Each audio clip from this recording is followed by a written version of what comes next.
Alright, so, hello and welcome to the inaugural episode of Rough Rolling, where rolling above a 10 is a blessing and rolling above a 15 is an act of God. Sorry for the delay, for those of you who have never played a TTRPG before. In this hobby, start times are a suggestion and consistent scheduling is a pipe dream.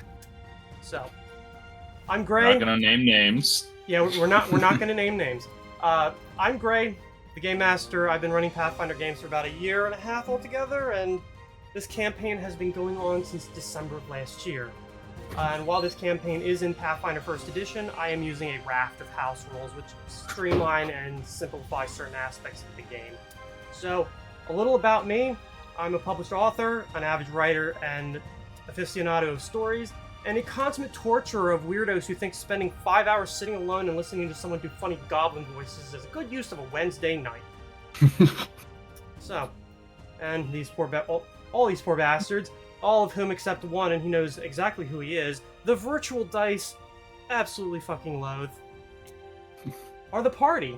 So, why don't we get to some introductions, something sweet and short so our guests know who is who and who's playing what. And in no particular order, let's start with Barry. Oh, okay. I was gonna say it might be good to start from the top left, but we can start at the bottom right. I'm Barry. I'm playing a catfolk named Sven, who has the heart of a bard and the character sheet of a hunter. All right. Then, Lan, go ahead. Sure. Oh, Hey, I'm Lanison, or Land, if that's easier. I play Vic'Talion, who is a half-elven inquisitor of Sojourn. He's a pretty scraggly, no-nonsense mercenary type, just trying to unravel the conspiracies he and his compatriots have been dragged into, as well as trying to find his own place in the world along the way. John? My name is John Lemon. I play Girugamesh, who is a barbarian dwarf, somewhat disillusioned on his quest for power. He has found himself trapped in this measly party. He has a hard time controlling his mouth. That is definitely not a character trait that I have. Yeah, he definitely rolls the best out of the party, and that's really just down to skill. I don't really understand why some of the other people have such a hard time rolling above a 5, but here we are. We are rough rolling. I'm gonna throw it to the next person. Joel? Alright, hello there. My name is Joel. I'm playing Daxius Hatsbolt. He is a kitsune, so a fox creature who normally is under the guise of a human since they can shape change. He's a pretty big asshole. He's not he's usually the yeah, he's not a very fun person to be around. He drinks a lot, he swears a lot, and he will steal your things if you get on his bad side. And stab prisoners in the dead of night. Yep, that too.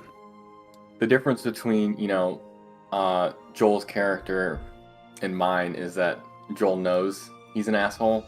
Kinda, yeah. Oh, Daxius is fully aware. And finally, Birch. Yep. I'm Birch. I'm playing Fernix Foppenhaus, who's a Draken cleric of Vase, that's responsible for keeping everyone alive. Been mostly successful in doing that.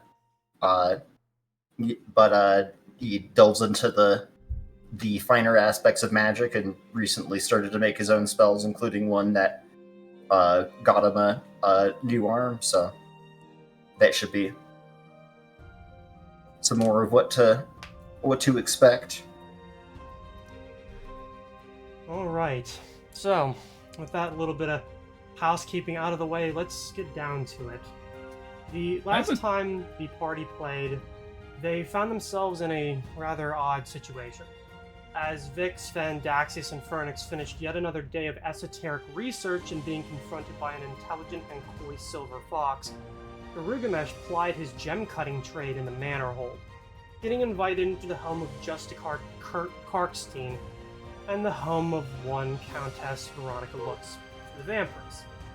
In her home, he conned and snuck his way into the basement and then plunged 60 feet down a muddy hole before having to trek through dark, dank, possibly dangerous tunnels before finding what appeared to be an underground chamber lost to time. Avoiding a possibly deadly trap, he managed to discover a hidden door leading into a burial chamber beneath the Countess's manor home. And after cleaning himself up with the help of some poor servant looking to not lose his job, he finished his work and was charmed, quite literally, by the mistress of the house. Under her charm, he revealed knowledge not meant for her, possibly furthering her attempts to discover a hidden weapon her and other conspirators, like her, are quite obsessed with, in an attempt to impress her. That works, in a way. Paid with a necklace and told to come back once he knew more, he found the others who broke the charm and determined the necklace was traced, vowing to auction it at Moltz's the following day. Meanwhile, Vic spoke with the Valliere Chapterhouse president, Talia, concerning machinations within the Valliere Society, after some of the party saw her and a noble named Captain Jaeger arguing in the streets about what might lie in their future for their master and teacher during their aspirancy. A night's sleep may have helped, and the following day, Daxius left to do research on the mysterious creature encountered the previous night, who gave them the warning of a lifetime about how absolutely fucked they are. He searched for something matching a creature that could move through summoned portals like a warg, but was far too small to be one, learning that she might have been a spirit of the snow. Meanwhile, the rest of the party awoke to the society putting together their event for the Midsommer Festival, the Monster Wrangle. Sven has already had his run, as I believe most of the party has signed up, and during his run, he decided his attempt to coax the coveted item from their opponent to become a savage monster that humans accuse catfolk of being, and chase the kobold in a maze down, moving through his illusions and misdirections, and ultimately earning his prize before promptly rushing out into the street to get away. The others prepare, except for Vic, who at the end of the session had a concerning letter come to him, which I suppose that is where we find ourselves now. Let's start with those yet at the Society Chapterhouse. So, Sven has already left. He has gone. Nobody's quite sure why. He didn't say anything to anyone. And the Chapterhouse is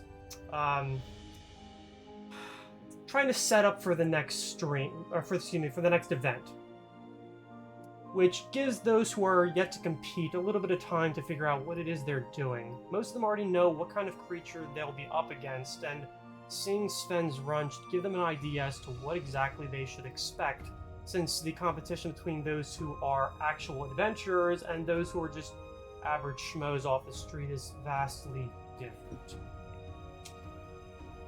So, could you who's doing refresh?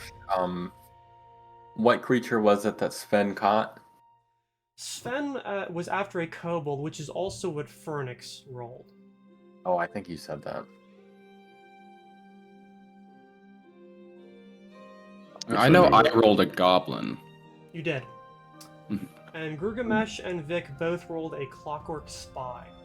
The one thing I didn't want out of the entire list. I know. I don't remember my thing. Like, oh yeah, the one thing that's immune to mind affecting. That's nice. Anyway. You want us to roll the hit. Yeah. Still roll bad. You say that to me, not to roll bad. No. I think I've got a plan on how to approach it. But we'll see. Yep, as do I. Is there a list of who's going next? Like the order? I think we're going next. Next, I believe, it won't be Fernix, as the kobold that Sven ran against is going to need some time to recuperate after that terrifying ordeal. So I believe we will actually be starting with Daxius. There is some time between the ending of Sven's run and yours commencing, so if there's information that you want to try and find, all you need to do is ask. That goes for everybody, honestly. I think we All covered right. a lot of stuff last time. I've got a question about Clockwork Spies. Who would I go to about that? Well, before you run, I believe everyone here will at least have the opportunity to see the creature in action, even if they're not competing against another, perhaps a society journeyman or novice. They might just see them in perhaps some local town folk is taking it up, paying a lower fee, and seeing if they can even interact with these creatures, which is more or less the goal for the society, is to introduce people to creatures that they will never interact with in, the rest of their average life. Give me a d20. See how bad it is. But it's Girugamesh, so I'm assuming it'll be like an 18. What is crap? What's the command and foundering at /R 1d20? Yep, or /roll 1d20. Yeah. Bad. You are able to see one goes before you. You guys notice that the events for like normal people are not nearly as in depth. There is no massive maze, and the creatures themselves seem to put up significantly less resistance for obvious reasons.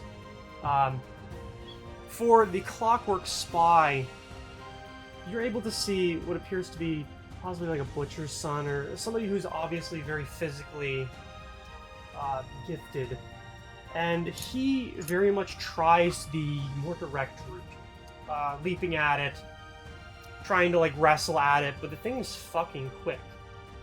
But those of you who are watching do notice a few things, that its reaction time isn't exactly perfect, and that it makes a lot of noise.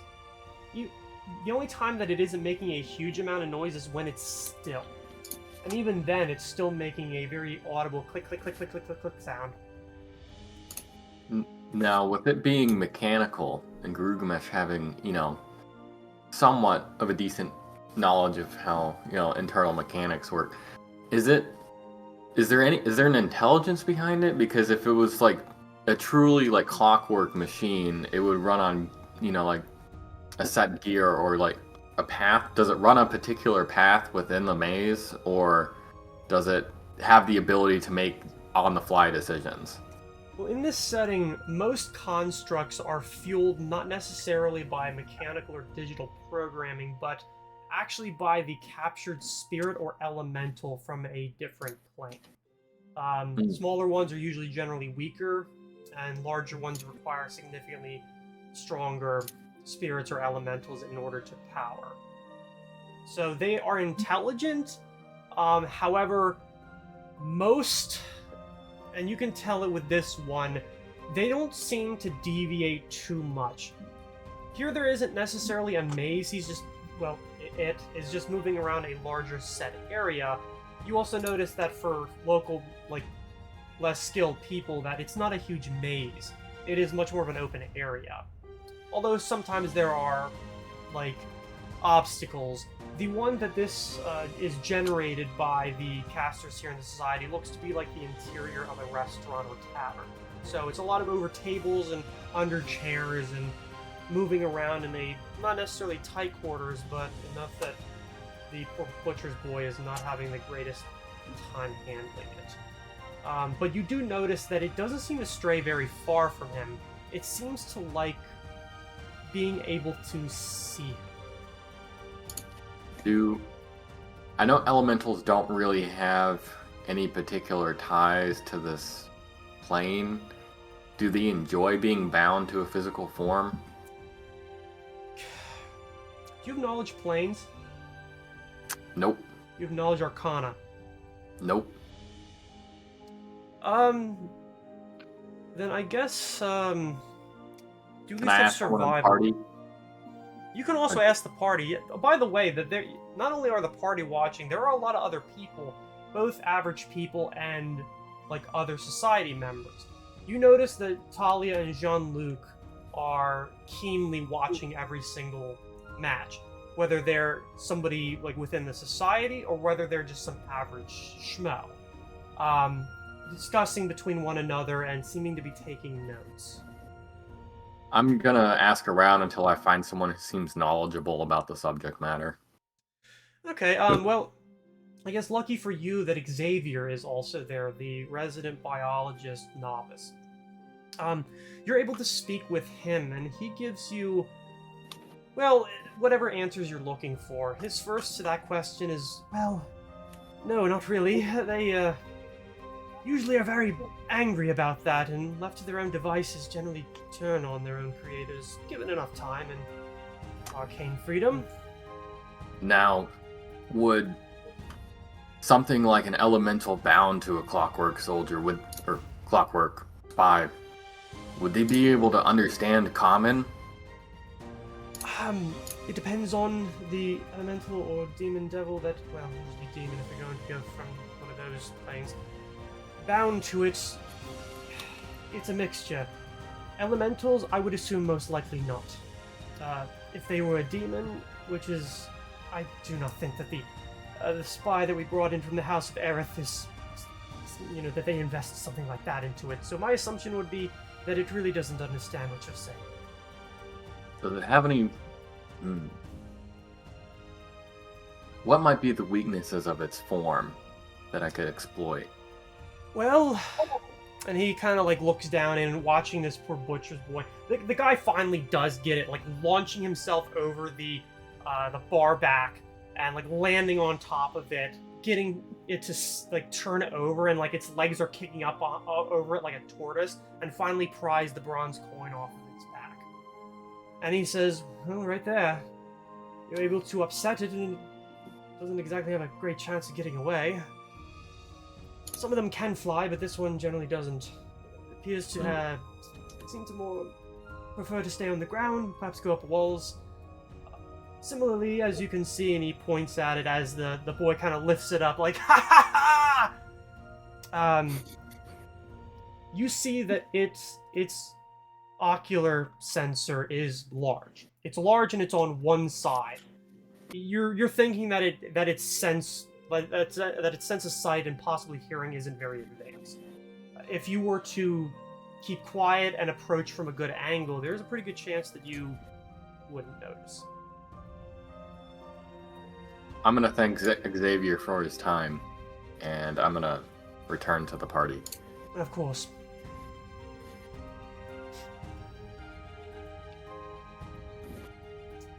So, you actually are also able to see the goblin go. The terrain that is conjured for her, because the run that she is acting as the adversary in is not for a local. It appears to be a novice, someone that I'm not sure if you're familiar with them over much, but I believe most of you have at least seen them hanging around the Society's tavern or Great Hall, or perhaps on the streets of Innsburg. Although, Girugamesh, you might have seen a few of them hanging around the arena when you went asking questions about how that would be played or run out. Okay. I was under my desk looking for a pen. I'm sorry, you said I'd recognize the competitor? Yes, it's somebody that you can at least recognize them as being part of the Society. You're not sure if they're a novice or a journeyman, but you have seen them. So, the terrain that is conjured for them appears to be a swampy terrain, quite large, thanks to the interior of the chapter house and its ability to be manipulated magically. They're able to offer up a lot of different terrains for you guys to play in, such as Sven's, who had dark, damp back alleys sometime late at night. The person who is running is a human man, probably in his 20s, possibly in his 30s, short crop hair, pale skin. He goes in initially thinking that because of it being a pretty open area, there are trees and like brush and undergrowth and things like that, but it's not nearly as claustrophobic as some of the other locations. So he goes in thinking, seeming to be quite, confident in himself, using certain spells in order to suss out where certain things are. Giving himself light so he can see better, using spark in order to not ignite things, but proof it to see if something startles. And only after that does he start using some of his senses to actually look for her, because he doesn't come across her within the first 60 seconds. And he actually steps on something without noticing it, which kind of explodes. It blows him back a little bit, but it's confetti and like a titillating sound which comes out. And those of you up in the actual viewing boxes, give me a perception.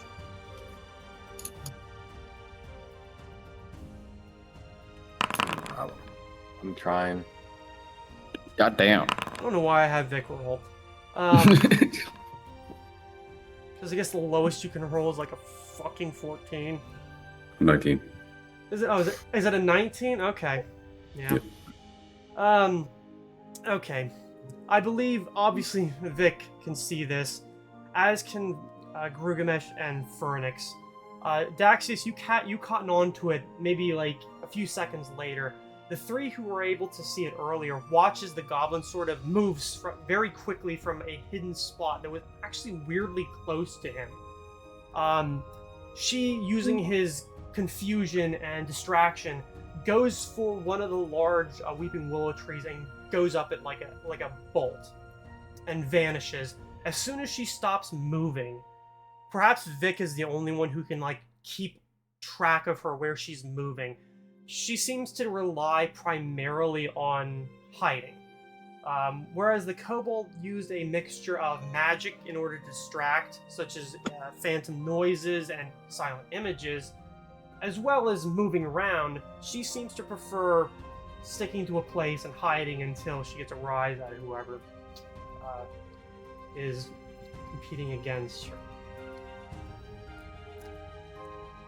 Actually, I'll give him a roll, because I always have sheets made. Okay.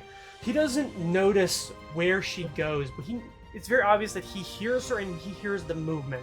And he turns around and realizes this is actually going to be a much more serious challenge.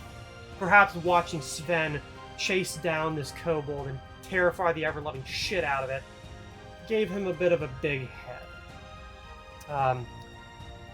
He conjures up two things. First being appears to be a hellhound, which goes out into the swamp looking for her, growling and snapping and barking and making noise.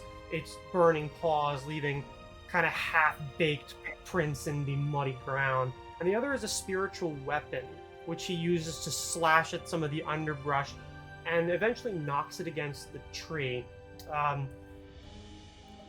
It perhaps might be simply an accident. Wow, that is really fucking good. And his own perception.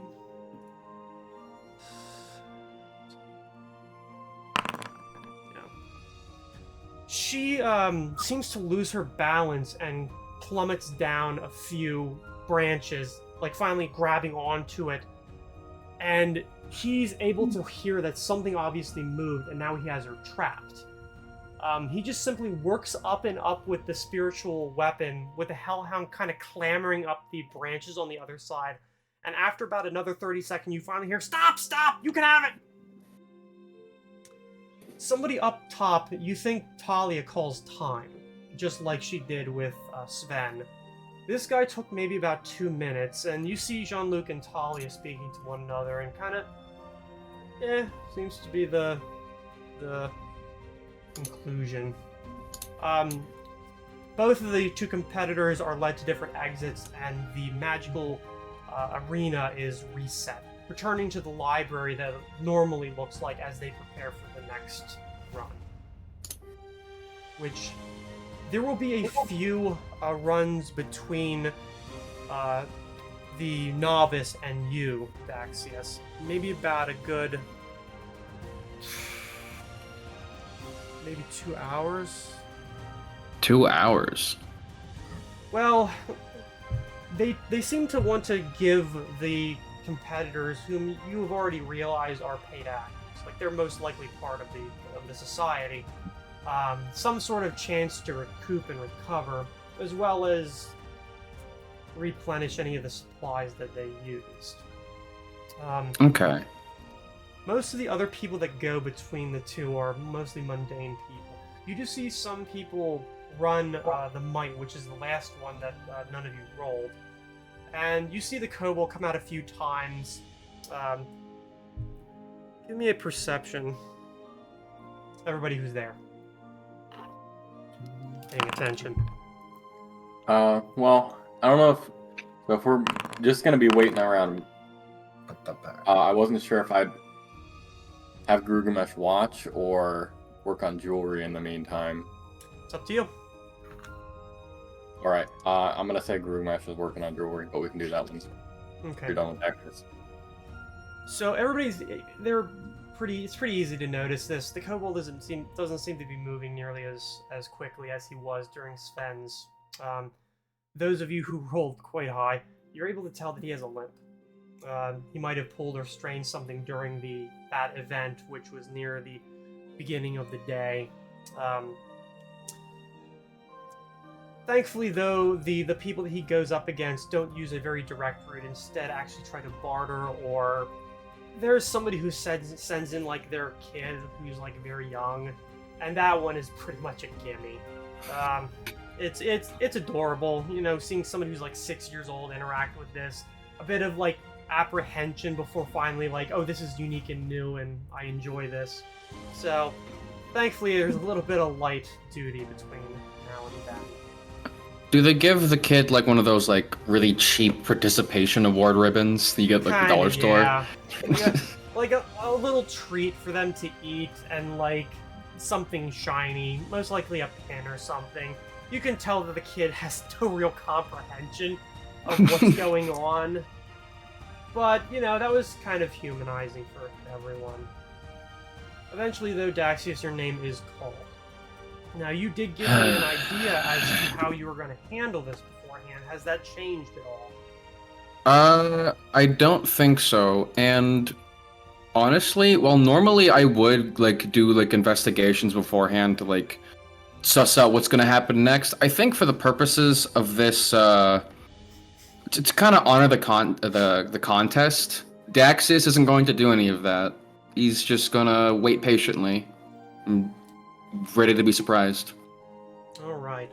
So, you're approached by somebody you definitely recognize works here at the chapter house, most likely a bartender or somebody who's like does a little bit of housekeeping.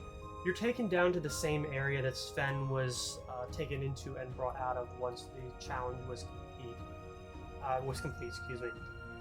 And after about 30 seconds, they give you the same rules. He's really quick because he knows that you're an aspirant. He sees the pin on your lapel. He knows that you're not some, you know, mercenary jackass who isn't going to honor the rules. But he does tell you, hey, you know, don't hurt them. You have a time limit. You're judged not necessarily solely on the time, but on how you approach and confront the challenge posed. As he's talking, I just take out a cigarette and just light it up and just start smoking in front of him. He definitely looks at it and kind of does like one of these and steps back, but he doesn't halt his spiel. Soon enough, only about a minute later, he's done with it. And he says, wait until the doors open, and once they're open, you're free to go. The moment you cross the threshold is when the timer will start. Yeah, I get it. Just fuck off already. He doesn't say much beyond that. He retreats, and you're thinking maybe about a minute and a half later, the doors unlock and open. In between that minute and a half, I would like to just take a moment. He just takes out, like, he has this mask with him that he wears sometimes whenever he goes into his normal kitsune form. It's, imagine like one of the traditional Japanese kitsune masks. You probably find a Google image of it pretty easily, but it's like wooden, like fully wooden made, and it has like like some strokes of paint on it that like swirls. It almost looks like on the one eye. He looks at it, contemplates for a second, and then he puts it on. And I'm going to transform into the my full kitsune getup.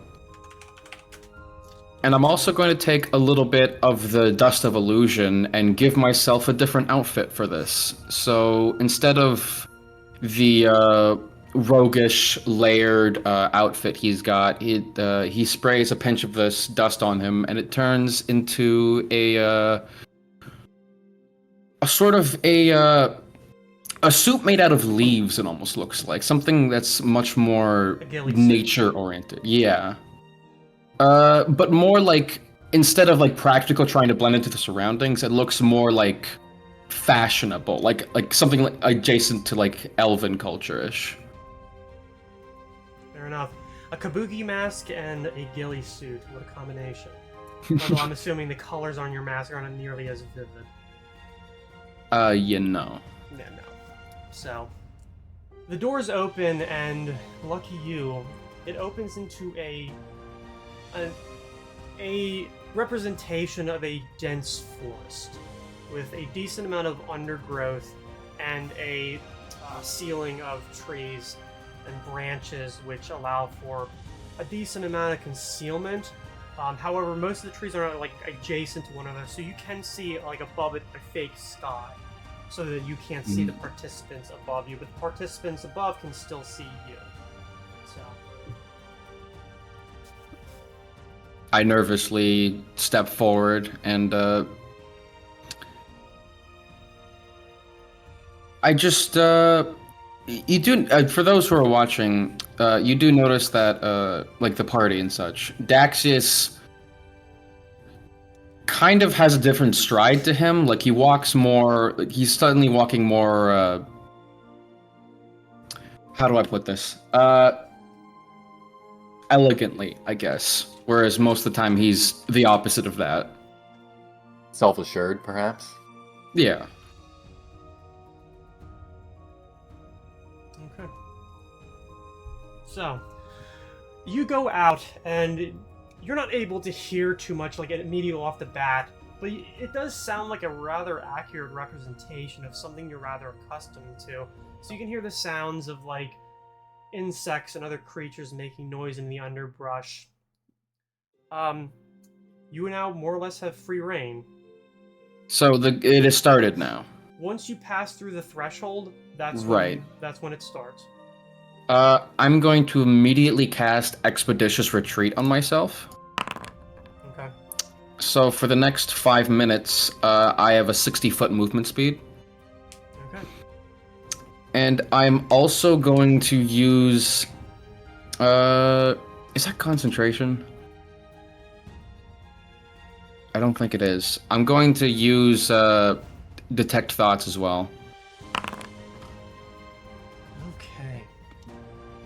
I'm just going to roll as ahead of time. That is a will save. Mm-hmm. DC 17. It lied because it's +1 higher for enchantment spells. Okay. All right. So now. Oh, sorry. No, that's wrong. It is 16. I was looking at the wrong spell. It's not enchantment. No, this is divination. Yep. So you go out. You cast the spell, and as following up again with Detect Thoughts, and you go out. The doors shut behind you quietly. Do you more or less wait?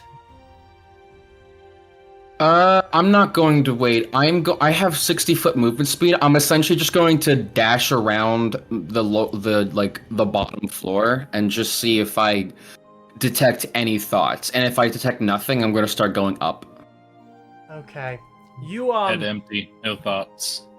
Your head empty, no thoughts. You're about 20 feet in when you feel something crunch under your foot. Shit. And a loud honk comes out from underneath you, sending the sounds of like birds fluttering up through the trees. And that's when you hear, you can definitely tell that it's not verbal, just the sound of laughing. Just utter joy at hearing this noise. Can I pinpoint a direction where it comes from? Joel got extra hard mode. Clowns. Mature monsters. Do I have any idea where that laugh is coming from? Well, with the spell, it doesn't let you determine exactly where they are, just that they're within the radius. I believe. Okay. So do I detect someone You do. in that yeah, radius? Yeah, you definitely do hear somebody laughing, a high-pitched female voice laughing. Give me a perception. You, yeah, I'm gonna roll that. You hear, movement basically away from the door that you entered and slightly to the right, movement up in the trees.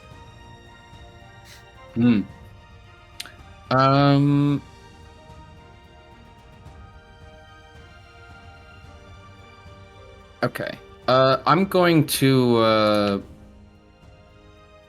does Expeditious Retreat, I don't think, that doesn't affect my climb speed, does it? I don't believe so, no. No. Okay. Well, I'm just gonna get up to that whatever tree I might think it is. Mhm. And I have, I take up my crossbow and I load a grappling bolt into it. Mhm. And I'm going to try and shoot it up into one of the tree branches. And try and have so I have like a rope dangling, so I have an easier way to climb up. Oh, yeah. Yeah, you're able to do that no problem. And with the rope now secured up into the trees, I'm not going to have you roll a check. No. So, it takes you only about maybe a round in order to prep fire and then wait for it to secure and another round to climb up into the tree.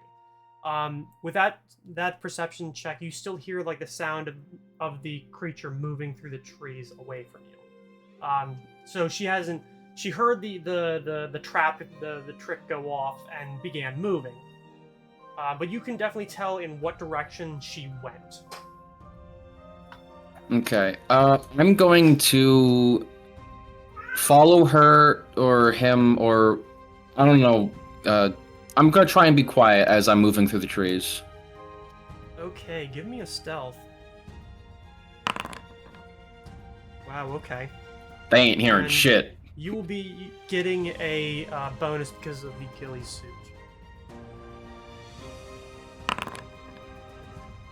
You move through the trees, favoring moving quietly over quickly, which in a way is detrimental, but since you know the rules and how the points are summed up, that you think that this is a reasonable trade-off. It's about maybe a half a minute later, you're moving through like the third or fourth tree, and you finally see her. She's like laying on a branch, looking down, like kicking her legs like a teenager on a bed, waiting for you to come across, and you can hear the thoughts in her head saying, I already got one to go off today. Let's see if he blunders into another one. Oh, I love these traps. They're so fun when they make the noise. Shame I can't use them on the normal people. It usually scares the shit out of them. How far away did you say they were? Well, you're able to see them, so you think they're maybe about 20 feet out. Okay. Can I slowly and stealthily get up to them so I'm like right behind them? Oh, absolutely. I will give her another roll for that, but I don't think it will matter. Teleports behind you. You're able to move through the trees, and you're able to get up to her, and you see that she's not really dressed the same way that you are. She's not dressed in like loud colors or anything, but it's very obvious that she is having fun with this. This is a game, and that it is meant to be enjoyable. She's not taking it not necessarily unseriously, but she's not trying to kill you. Now, they count as a humanoid creature, right? Yes. As I'm right behind them, I want to use hold person on them. Okay, that would be another will save. Yeah, this is actually enchantment, so the DC is actually 17.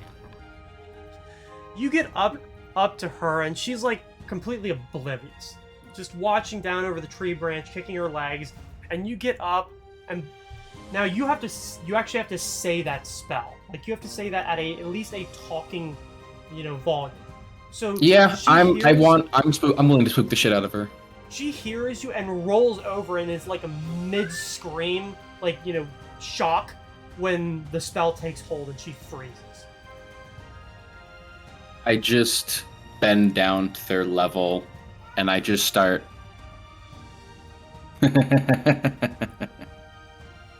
It is a fun game, isn't it? Okay. So, with that done, you were able to get your hands on the item that I believe she was keeping. Just like the kobold, she was keeping it on her person, and like she does have like a little pack on the back. It's more or less like a plate or something like that in the pack, which seems a bit undersized for that plate. But once you have it in your hands, like once you touch it, you hear like the sound of time, and that's when like a bit of the spell breaks, and you can see through the ceiling and see the people kind of watching over the railing. You see Talia and Jean-Luc kind of deliberating with one another. Can I look at them and kind of get a sense for how they think I did, with a sense motive or Give me something? a sense motive. All right. Nice. You're thinking that that you are definitely getting a pretty good review. I think compared to Sven, it's probably not as much, but Sven did some shit, so that might not be the worst thing. Then reinforce some racial stereotypes.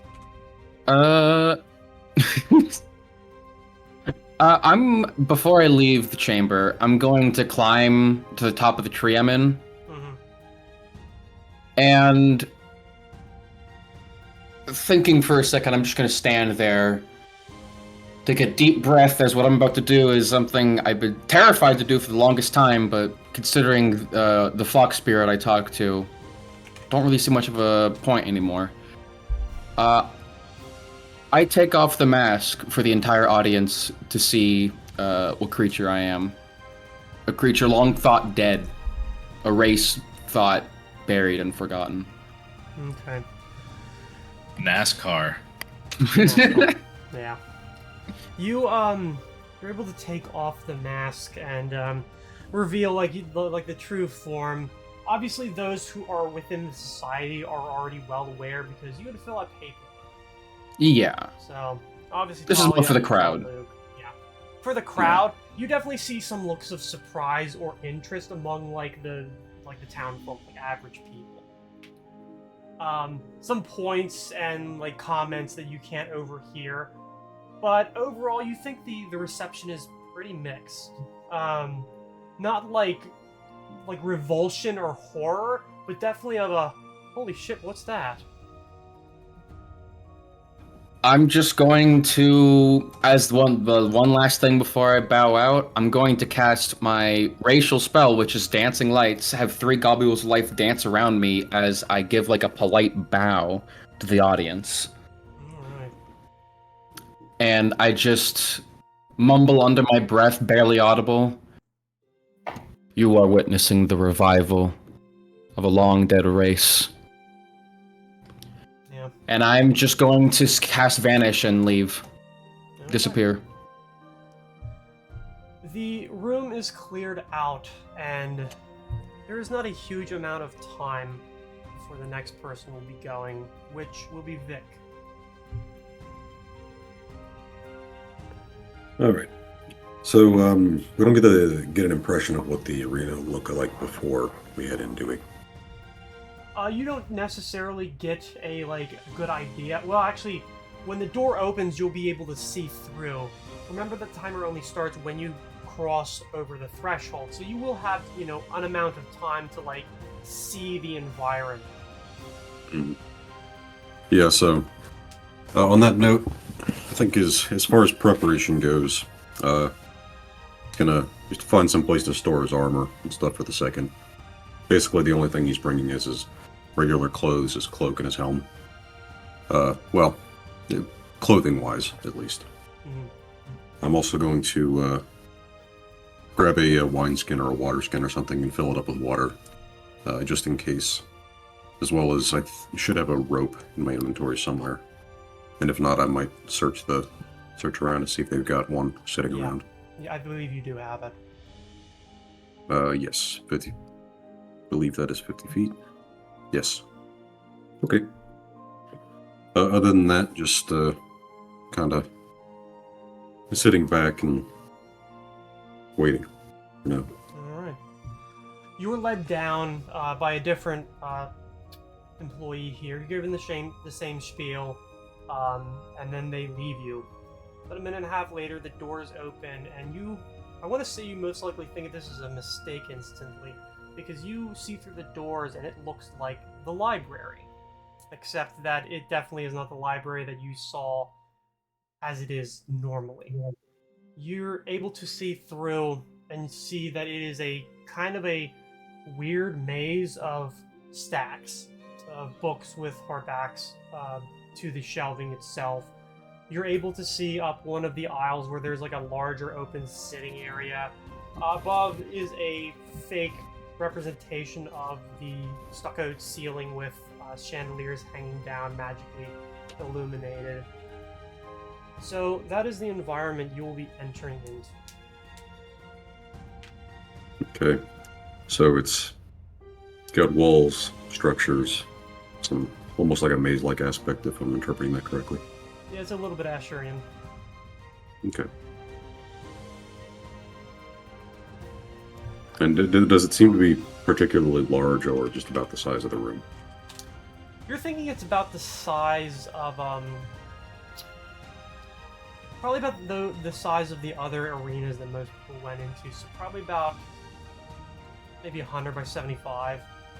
Actually, this one seems to be a bit narrower, maybe only about 50 feet from left to right, but probably about 100 feet from where you are to the far wall. Okay. So, I guess we might as well head right now. Okay. You enter, and the doors close quietly behind you. What are your moves? Okay, so to start off, mostly just listening, trying to get a sense of if I can hear immediately where this thing might be, if it's flying around. Okay, give me a perception. Sure. And as I'm doing that, I'm just walking up and grabbing a book off one of the shelves. Okay. You grab it, it has no texture, like nothing on front or back. Okay. And if Not you great. take a cursory glance inside, you'll see that it is blank. Oh, I don't care about what's inside. We'll get to that after the perception results. Shit. Oh shit. You get in, you drag the book off of the shelf, and you're kind of listening as you step forward. And you can definitely hear the sound of it. Kind of that same low click, click, click sound. It seems like it's relatively close, but you're not totally certain where around you it is. Okay. So as I'm listening, I'm gonna take the water skin and just pour it all over the pages and kind of just mush them up into a big clump, basically like a clump of like paperish mud. And with that, the intention is to, if I can get close enough but not be able to grab it, just try to blind it or just disable it somehow. Okay. So, Okay. Do you keep moving, or do you kind of linger around the same area? well, I'm gonna cast invisibility on myself and then just try to like narrow it down. If I don't get a halfway decent like pinpoint within, say, 30 seconds or so, he's gonna cast spiritual weapon and start just like smashing the bookcase, trying to flush it out. All right, give me another perception. Okay. All right. Better. It is perhaps only about 15 or 20 seconds before you... Not only can you definitely make out where it is, you actually see it come out from behind a book, like a bookshelf, and like kind of move up the aisle towards where you were. Its eyes is moving around, like looking desperately, like where the hell you could possibly be. It doesn't seem to, like, the whole you might have turned invisible and moved doesn't seem to really occur to it. And in fact, it damn near walks up to where you are. Okay. I can roll a stealth check with that if you like. With a plus 20, go ahead. Yeah. Sure. Doesn't hurt. Nice. Yeah. Daxius would be proud. Perception is not fantastic.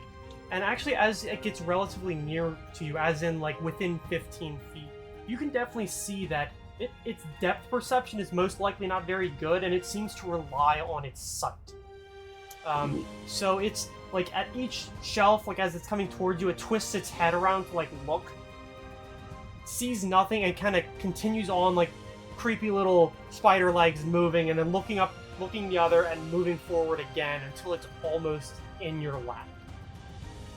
You're able to see the bronze coin, like, affixed or, you know, stuck to its back as it, like, twists and turns and looks around, because it knows you should be here, but it isn't seeing you, and it doesn't know why. Okay. Yeah. All of my spells are vocal, so what I'm going to try to do is just, in the one hand I've got the, like the paper mud mixture. On the other hand, I'm going to try to just unhook the cloak and just get ready to basically just tackle it to the ground. Okay. Well, with that advantage, you're able to move more or less as you please. Okay. Well, you know what I'll actually do is I will take the roll of rope, try to get it in position between, you know, maybe 10 feet away-ish. And then when I get close enough and it doesn't seem to be too inclined to move, I'm going to take the bundle of rope and just toss it on the other side. So even if I start to break invisibility, it's not going to immediately have eyes on me. Okay. So, with this, so you have the cloak in one hand like a matador. You have this paper mache massive spitball thing in the other. Kind of give up the toss off your elbow to the rope, and as it crosses over it, since the object stops having contact with you, it becomes visible. And lands on the carpeting on the other side, and the thing turns around to look at it, and you can hear the mechanisms, like, really spool up. I'm assuming that's when you go in for it.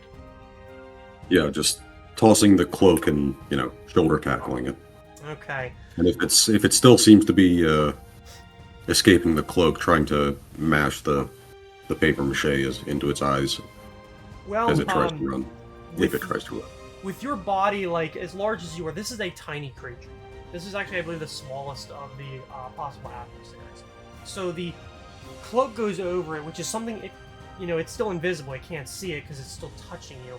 And then you're on top of it, and you can see, like, through yourself, it kicking and moving, but it can't seem, it's way too weak. It's not going to be able to get any kind of purchase. Okay. Yeah, just gonna basically just not. How big is it? Like maybe small cat. Yeah. Yeah. So with the mush hand, I'm gonna just try to shove it under the cloak, smash it in the eye, and just like grab onto it by a handful of legs, if possible. And if I can get a decent grip on it, just pulling the cloak off and going for the coin. Okay. Well, with the cloak and your body weight on top of it, you have no problem, lifting it up, kind of pressing down on it. You're able to sort of pin its legs, and once its legs are totally pinned, it seems to give up most resistance. You're able to pry the coin off the back without much problem. And once you actually make physical contact with it, I'm going to say that's when your invisibility breaks. But it also happens to be when the challenge has completed. You hear somebody call time, and the stucco ceiling vanishes. You're thinking you got this done in under 40 seconds. So probably near to Sven's time, but probably slightly longer. less interesting, but, well, a win is a win. We lean into our strengths. Yeah, I'm fine with that. And afterwards, just kind of looking around for a second and just walks off. Had to go collect my stuff. And probably after that, got the letter. He'll probably pull the letter out of his pack and just like looking onto it, and as he's walking out of the building, he'll just walk over to Girugamesh, tap him on the shoulder. Good luck. And just completely leave. Fair enough. You leave, not really taking account of, say, how you think Jean-Luc and Talia thought that you did. I guess it is a bit of an unusual situation, considering Vic most likely doesn't get a lot of mail. Especially, considering how things have been. Not likely. After that, and this one actually is set up relatively quickly, will be Fernix. Yep. So you were able to see everything else that everyone has seen. You were able to notice that the kobold definitely took a tumble during Sven's run. Doesn't seem to be relying on movement much at all. He can still move, but it definitely seems to be a lot clumsier. So, is there any preparation before you're taken down? Oh yeah. So I've got the ability for my alchemy domain to turn some of my spells into potions. So I'm gonna take the spell that I researched, pop that into potion form, and then we're gonna rock a little spell. Happens to be my domain from that I just got this level. So we're gonna amplify that elixir. Boop. And that means that I've got my my glowy stand arm for 14 hours, because I'm popping that potion immediately. So doing that right before going in. Okay. So that means that should expire at like 6 a.m. tomorrow. Anyway. About, yeah. Yep. And I also go ahead and count out ahead of time, like, say like 300 gold in a sack. Okay. You are approached by the employee who takes you downstairs. You're given the same spiel. You are left alone for maybe about 2 minutes or so before the doors finally open. And inside you see what looks to be the interior of perhaps a dungeon scene. However, instead of winding corridors, this appears to be more like an actual jail, where you go in and there seems to be like a central thoroughfare with spokes that go off of the axle, going through multiple different rooms, and you can see a lot of different doorways leading off, most likely into cells or into other holding areas. It is cold in here. It is kind of damp, and there seems to be this continuous sound of kind of air moving through in a kind of humming way, but otherwise it is pretty quiet. Well, I'm gonna immediately break that silence by just cupping a hand to my face and just being like, "Hello?" And Draconic. Okay. Initially you don't hear anything. I think you can probably understand why, but after about how long do you wait before you repeat or add to it? Not very long. Yeah, you think they can hear it? Your voice reverberates. Yep, I'm just gonna walk further in then. Okay. You're able to go up the hallway that was directly in front of you, which leads you out into this central holding area. There are some steps that depress down into the floor where there is like a simulated location where people will be like tortured or otherwise interrogated. You're able to see like up every single aisle that goes around you, and it's still pretty quiet. What do you say after this? I guess I'll just maybe go right for the gut on this one. You know, if they're paying you less than 300 gold, I'll pay you to just give me the thing. There's maybe about a 5-second, like, long, pregnant pause, and then you hear sort of a... Down one of the aisles, you see him, like, kind of squeeze through two of the bars and, like, holding, like, up onto it. You can definitely tell that he's favoring one leg over the other. His scale color is more or less the same as yours, kind of a dark, like a black with a bit of, like, a gloss to it. He's dressed relatively well, a bit vibrantly, but not in a clownish sort of way. Yeah. My tail swishes up behind me, which is where I've got the tattoo. Don't ask me how tattoos work with scales anyway. But it's a golden and sapphire hourglass. And I just say, come over here a bit closer, I can heal you.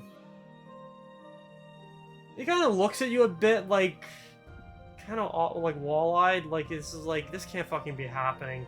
But he kind of starts up. He definitely like grabs the wall and like uses the bars to like move up till he's about maybe 20 feet from you. Yeah, I just wait, and then after he gets to about that distance, I bring my my hand up and just sort of make a smooth gesture downwards, and there's sort of just like a circle of this swirling energy that appears overhead that just sort of rains down, and that's going to be my channeling.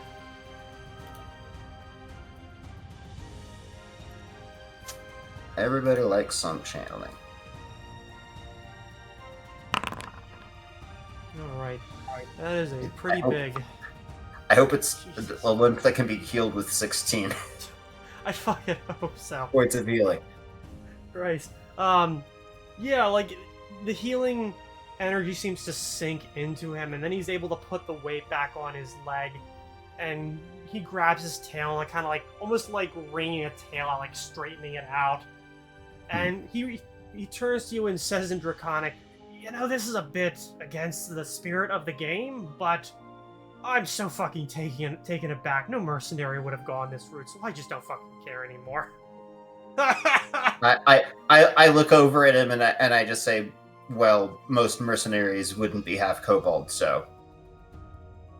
He kind of gives, like, his laughter dies off a little bit, and he responds, so that's why your scales look so much like mine. Basically, I say, bringing my tail around and kind of, like, wringing it out in a similar manner. He, like, kind of waits for a second and finally flips the coin to you and calls time himself. Yeah. I then, after that, I reach down and I grab the sack, and I'm just like, I am good for my word, though, and I throw him the 300. He takes it and he's like, well, as long as nobody upstairs bitches. Consider it bargaining. Alright. And you are, well, more or less he leads you out himself, kind of talking a bit, just sort of like, just the unusualness to this all. You learn that he is indeed a novice with the society. Nice. And that he is doing this, like, they are sort of paying him, but this is also part of his, like, service as well. Okay. Yeah, I make some small talk with him, give him our information, and I'm also like, if you need if you need any kind of like healing services, we're probably going to be in town for a while. I don't know where to go. Not competing in the arena shit myself, but if you're looking to make some money, you can probably do the same thing over there. Oh, I will. I just give him kind of a grin at that. And after that, he bids you farewell, and you guys go back up out like the same door. He banks off to the right to go like more or less back to where they would usually enter, but the doors close behind you, and your challenge is completed. Yeah. I walk out to where everyone is, and I have the coin in my glowy hand, and I'm like, well, I'm not quite sure how the time was, but at least everything went according to plan. And I flip the coin, and I try to catch it, and it just bounces off the side. And he's like, almost. I'm sorry, Yeah. could you have considered that bribery? Obviously, Basically. playing into his strengths. He's a lover, not a fighter. Share of that. Well, I mean, no one said otherwise, so I guess that makes you smarter than most of us. Yes. Well, I didn't mean to put it that way. Returned. Yeah, you guys have noticed that, like, especially like the normal folk, some of them will trade something, but it's usually something like food or like a made item. Nobody else offers up money, but you think that that's well within the rights. It's well within the rules. It's just, you know, I want to look at it that your characters most likely didn't think of this precisely because some of you might have thought A, it was too easy, B, it was against the rules, or C, it's just sort of against the spirit of the challenge. But that's the nature of the challenge. The challenge is to get it in any ways. The only real rule is you can't hurt your competitor. At least knowingly. I'm gonna roll sense motive on what Talia and I don't remember the other name of the person John from Luke. Valliere. I'll also help with that. Yeah, Girugamesh can't see shit.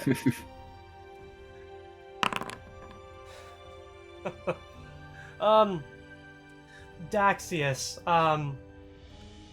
the both of you kind of look over, and you get the feeling that John Luke is not happy with this. Like, he definitely is of the opinion that this was 100% against, like, not the rules, but the spirit of the game.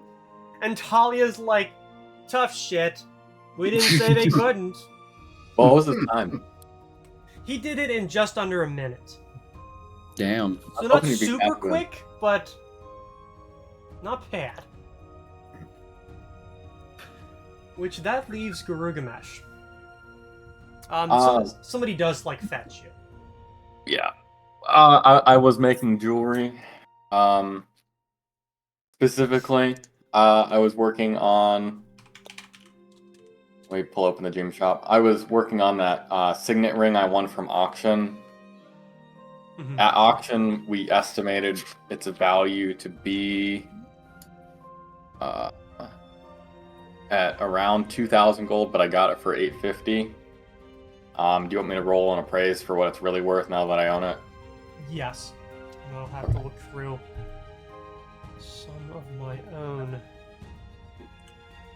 I still need to put points into appraise. So thankfully that's something you can roll untrained. Yeah, can I take 20 on that since I've had it for a while? Yeah, you're able to take the time. Plus you're in a safe place, and this isn't like... This is something you can do research on or study over time, not necessarily like, oh, you have to do it immediately or anything like that. Right. Okay.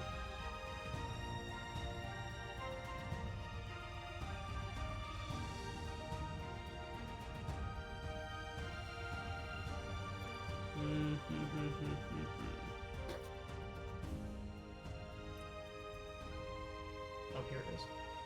Okay, that was a ring. Okay, that was a large diamond ring. Women's, right? Or was that I didn't. the 6 small diamonds, 1 small ruby, men's gold ring? You described it as a signet ring. Oh, right, a signet ring. Okay. Okay. I think appraisal-wise, you're thinking... Not that you necessarily overpaid, but you think you didn't get nearly as good a deal on it as you had hoped during the auction. You're thinking you can still make a profit on it, though. It just might be a little narrower than you would have, desired. Okay. So, I was gonna say, you believe the auction valued it at, what, 2 grand? That's correct. And you paid 1850? No, I paid $850. You paid 850. You're thinking it's valued at maybe around 1200, maybe 1400 if you find the right buyer. And that's before you do any kind of like rehabilitation or alterations. I'm fine with that. Okay, time to... I'm going to, for reworking this, I am going to consume one of my Crafter's Fortune potions, which gives me a plus... Oh, it's a +5. Okay. Oh, what type of bonus is it?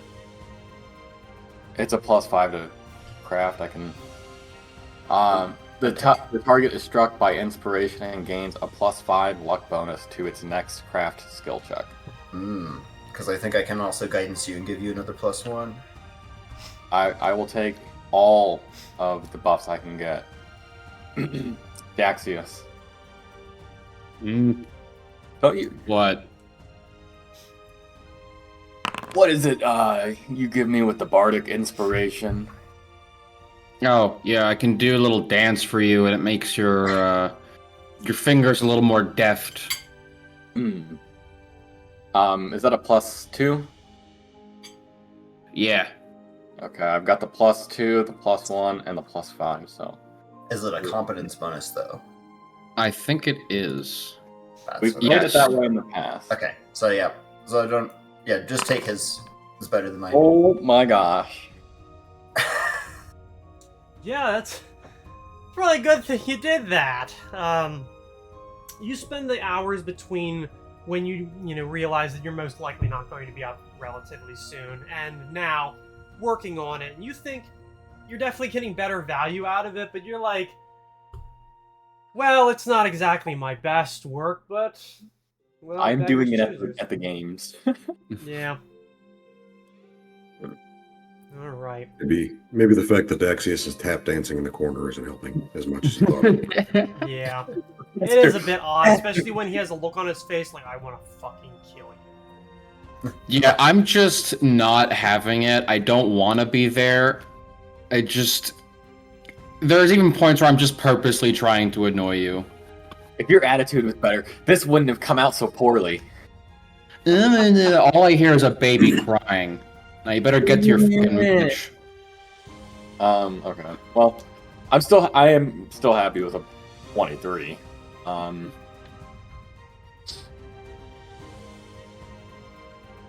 Alright, I'm just writing this down. So that is a doubling of the value as per our established rules. Mm-hmm. Alright, and I'll take my turn in the clockwork spot. Okay. You were at least able to see... Actually, I don't know. If you went in, you probably did not watch... Did you watch anybody else? I watched Vix just because I know he has the clockwork spy. Okay, so you at least watched what he did. That's probably a good thing. So, you're fetched. I'm assuming someone else in the party does it. You're handed over to one of the attendants here, who take you down into the room, and they give you the same spiel, and leave you alone. You have about maybe a minute and a half to do some last-minute prep. Is there anything? Girugamesh doesn't have anything to prep with. The only thing I could have possibly done was enlarge person, but that doesn't actually give me any additional movement because of my size. So I think let me review my inventory real quickly to see if I'm gonna be taking anything.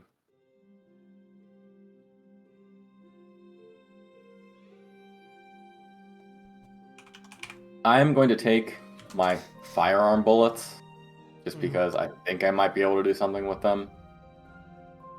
And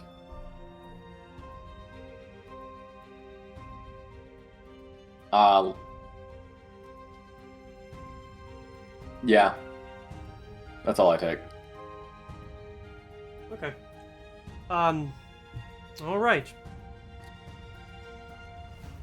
Finally, the doors open, and you are able to see through the threshold that what the environment that you're going into appears to be a simulated underground scene, cave system. Something that possibly makes you feel a little bit at home. The tunnels aren't super large, but they're large enough that you can most likely move a minecart down. They feel a bit damp overall, and you can kind of hear the sound of water dripping off of something somewhere. It is dark, but since you have dark vision, it is not a huge problem. Anything else? And then you're able to cross the threshold whenever you are ready. Before I cross the threshold, I'm gonna roll a perception to see what's in my immediate surroundings, and listen to anything besides water dripping. Okay. You're able to hear something down, like just vaguely down away from here. The sound of like skittering and moving, but you don't get the idea that it's near you. Well, Girugamesh is going to quiet his footsteps and use some gumption to stealthily try and sneak up on the clockwork spy. Okay. You're able to move out into the main chamber. There are stalactites, stalagmites, fallen boulders, and other features that allow you to like move against some of the walls without necessarily being seen. Give me another perception check.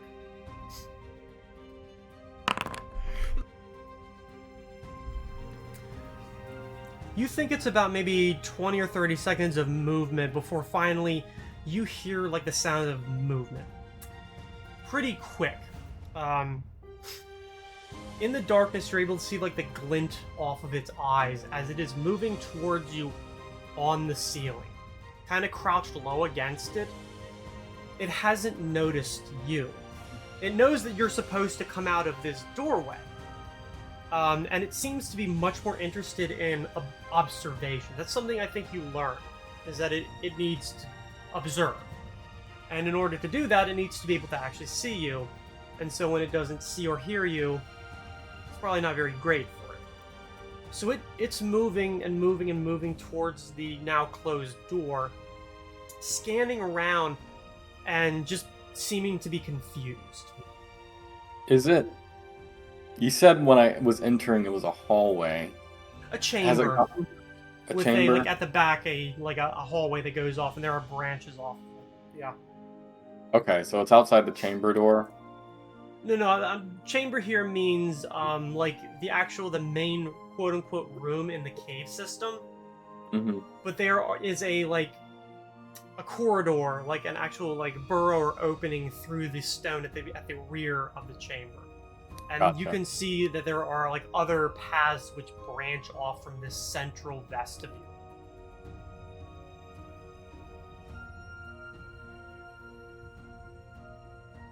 I'm going to take a firearm bullet and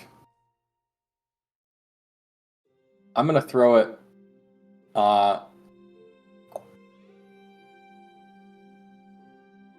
I'm going to throw it opposite of where I am to try and get it to head kind of in my direction. Okay, so you're trying to lure it away from you. No, I'm trying to lure it towards me by making it think I'm in the opposite position to where I am, so that way I'm assuming it's going to try and run away from wherever I am. So I'm trying to push it towards me. Okay. Speaking of cats on keyboards. Okay. So, you toss the bullet, the lead ball, and it's tick, tick, tick, tick, tick, tick, tick, tick, tick, as it vanishes into the darkness, probably within your actual field of vision. I know the cats are just Cats are always just great, aren't they? Yeah, let's say, where's Vix? My dog. Ah. Didn't And see him. you watch as the thing turns towards it, kind of steps forward a little bit, and then kind of skitters back and away, like looking for... Well, not really looking, but like moving as if in a serpentine pattern, trying to find like somewhere to hide. And it does find a, like, I guess whichever one is hanging, which I think is stalagmite. It's stalactite. Is it tight? Okay, sure. You hold on tight to the ceiling. So, it does find like a place where it's large enough that it can go behind and would be out of sight where it thinks you are. But it kind of like it skirts like around to like look to see movement. It's maybe 10 feet out and 10 feet up. Its back isn't towards you, but you can see the coin that has been affixed to it. It's not looking necessarily away from you, but it's not looking at you. We're not allowed to damage them, right? No. That's the only rule. I have no idea how I'm gonna get it down.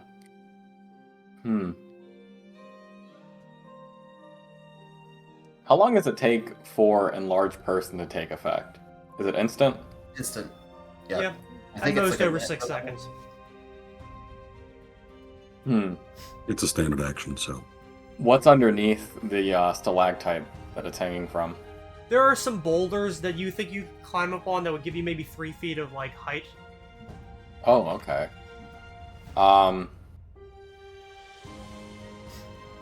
Let's see, 3 feet of height. Have we established how high Girugamesh can jump, or how is that normally? Acrobatics. I think it's something like a of your Is it just- result or something like that. It's like, And that yeah. you have to get a running start or you're not gonna go like anywhere.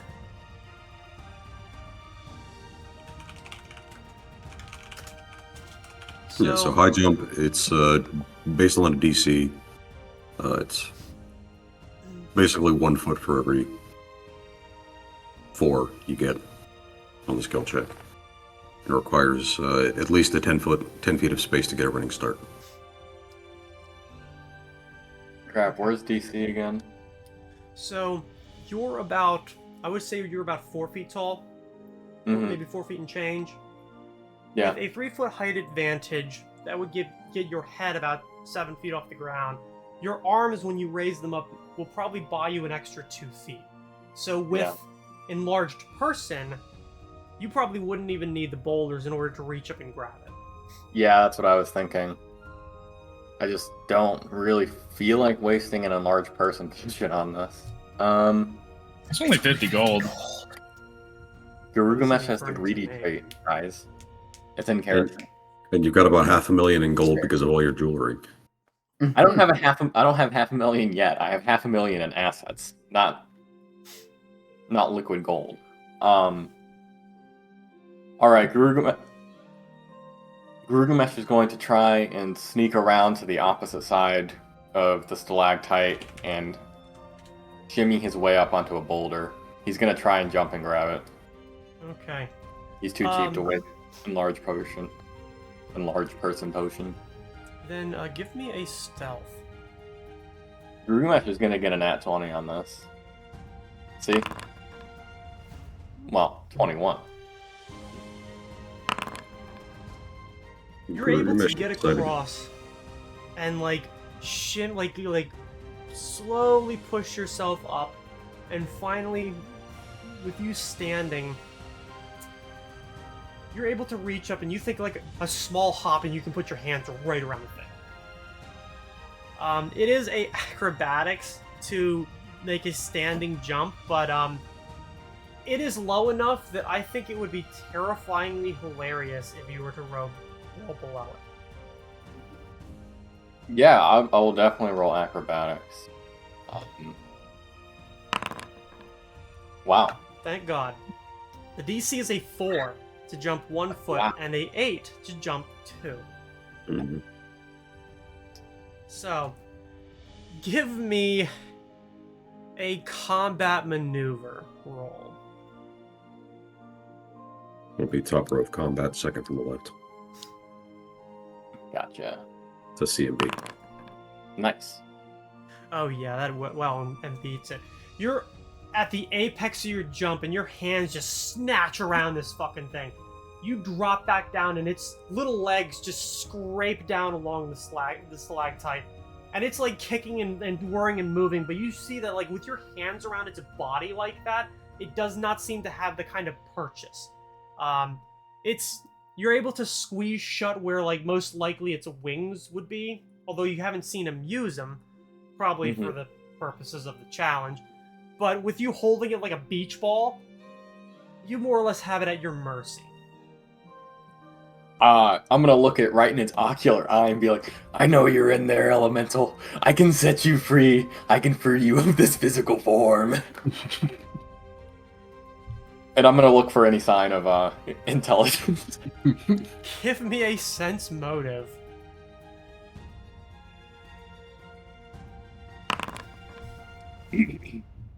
Okay. That's high enough that I don't think I would give you an incorrect answer. You don't really think you sense much of anything in there. Damn. Its intelligence level, I would say, puts it at maybe slightly above animal intelligence. So, like, maybe an int of maybe 4. Oof. Yeah. I was really hoping to smash it.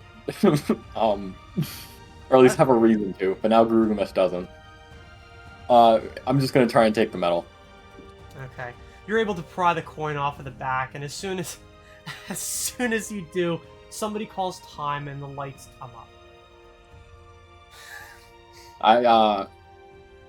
I'm assuming the audience could see through all the darkness, but I'm just gonna bow up to where they are and give like a because Girugamesh is the best thing ever. And then he's gonna plug his jewelry services because that's what he do. Start handing out flyers. Light tribe. How to lose friends and alienate people. Okay. So yeah. The fake ceiling vanishes, and you see people looking down. You're able to, obviously, like, once you have the coin, like, its legs go back into its body, and it's just like a brass beach ball, more or less, with the. I'm gonna give finger guns to Talia. Yeah. Somebody comes around and takes it from you, and you I don't know, what do you hold, like, up one of your handbills and show and, like, call your name? Girugamesh! Like a fucking jackass. He suddenly has a t-shirt cannon somehow. We're making merch, guys, so come see me after the show. Oh no.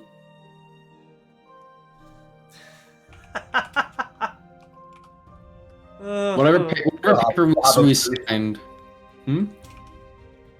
What was that, Joel? I was going to say, whatever papers we signed for this merch agreement, Daxius abstained from it. No. We still need to come up with a group name. I feel like Girugamesh and the Dwarves isn't going to be very popular. No. Alright. Girugamesh already forged all of our signatures, so I don't think we can do much about it. Yeah. Probably. This is Vic'Talion's real signature. Have you ever tried talking to him? You'll never get one of these from him. Like, not even spelled right. Only 50 gold.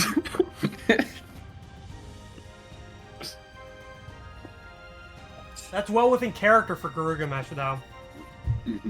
Until Claude and somebody beats him up. People. Okay, so with your run done, you find that it's getting pretty late. There are still a few hours of, like, stuff after you, but you think the majority of, like, the actual, like, adventurers and mercenaries, they're already done. They're gone. So there are 3 of you that are presently within the chapter house, and 2 of you who have left. So, Vic, you have left, taking the letter with you. Is there anything you want to cover with yourself before anything else happens? I mean, he's probably just trying to get away from any of the noise and any of the people around the town. He might actually head to that, just walk outside of town and head to that shrine that he set up a few days prior. Okay. It doesn't take you long to get there. a little bit in order to get out of the city itself, but, you know, traffic and whatnot. You notice that the guards aren't nearly as interested in shaking people down as they were yesterday. All things considered, with a dead prisoner hung up like a Jackson Pollock on the wall. Known to him. Yeah. Real fun. So, you're able to find the shrine, and you think a few more people have come to take some of the items from it. And you actually find some stuff there that you definitely know you didn't put there.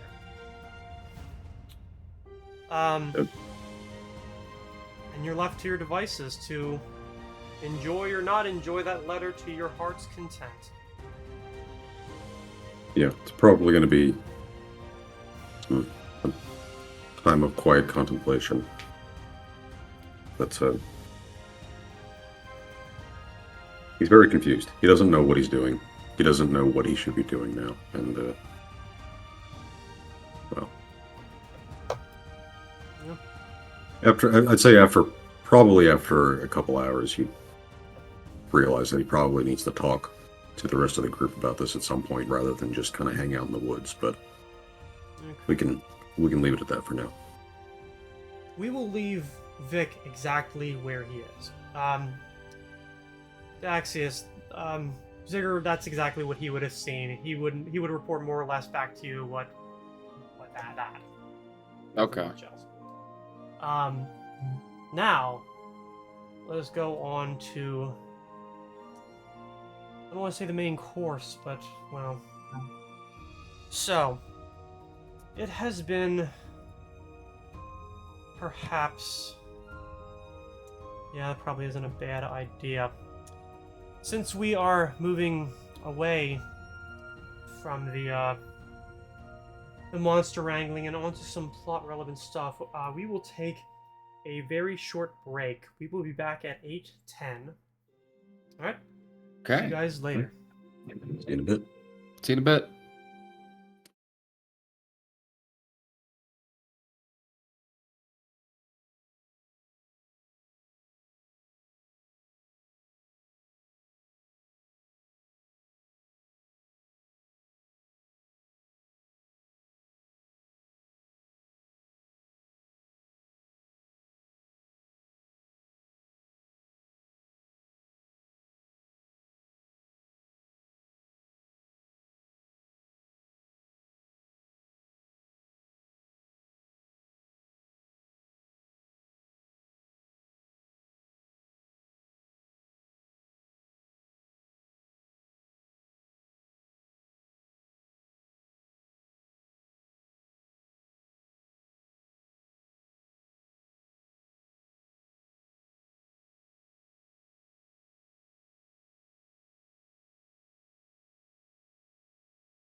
All right, we are back from our short break. With the events at the chapter house concluded, at least for the party for now, we'll be transitioning our view to following Sven. I would like if his player would sort of describe what happened during the run and what happened maybe in a couple minutes or like 15 minutes prior or right after the event ended. Ooh, okay. So, also for people who haven't seen or know the context, Sven is a very large catfolk, like 6.5 feet, I believe. Let me pull it up. 6'8". He is kind of like a white tiger type, like that. That's his coat, and he's just like a very bulky person. For his event, he put on some essentially full body paint to like kind of give him a deathly kind of skeletal appearance, because he went for a very intimidation heavy way of going about solving his thing. Right after that, I think Natari tried to follow him, but he has like a lot of movement speed buffs on him. And he was just like not interested in, I guess, engaging with people, and he just left the city to go for, we'll say, a jog in the wilderness. All right. So I think those first 15 minutes are essentially like striding through the wilderness, but also looking for signs of animals, signs of life. So Sven also has a very strong nose. it only takes, probably from the front door of the Valliere Society through the southwestern gates of Innsburg and into the surrounding Black Forest, it's probably about 20 minutes. Natari can try and keep up. Someone like that isn't necessarily difficult to lose, as she can most likely just ask, where did you see this person going past? Yeah, no, the 8-foot fucking tall, war paint covered tiger catfolk. Yeah, no, the one, as if there's 5 of them in this fucking city. So, but she is definitely going to be well behind you. You reach the wilderness, and the feelings within you have definitely roiled. They've changed from probably concern to almost like I guess it's like that feeling when you're going down the stairs in the middle of the night and you're not sure if there's one last step and you take, or you think that there's not one last step and you take and you plummet and your heart basically comes up through your throat. That's sort of the feeling. He's breathing hard. It's difficult to think, but strangely not difficult to focus. It takes you only about another 30 minutes to find sense of animals, and by that I mean something wild, something you can chase.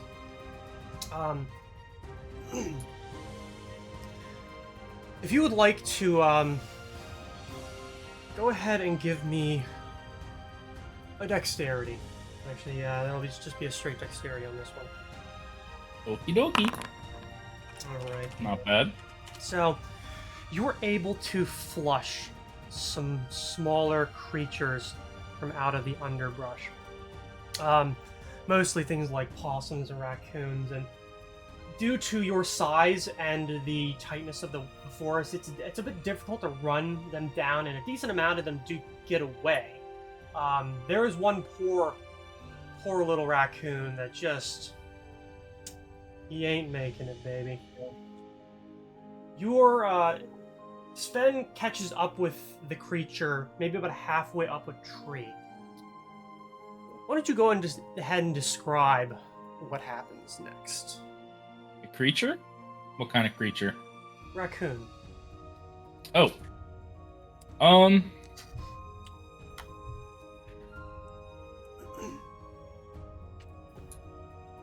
would say that Sven right now, he's essentially just, you know how humans in the past, like the way that they hunted was just chasing something down? Endurance, yeah. Yeah, endurance. I Mhm. think that's kind of what Sven's been doing. He's not been like he's got the speed to chase it down, but he doesn't. And this is like the raccoon, you know, they're running out of energy and they try to climb a tree to get away from him, but you know, Sven. Actually, what is his acrobatics? He's actually not got great acrobatics, but you know I what? think so. Oh wait, no, this is climb. I'm very dumb. What is this? Climb a back? Wait, hold on. I thought climb was its own skill. It is. Yeah, it is. What? Oh, there it is. Okay, his climb is fine. It's at a +7.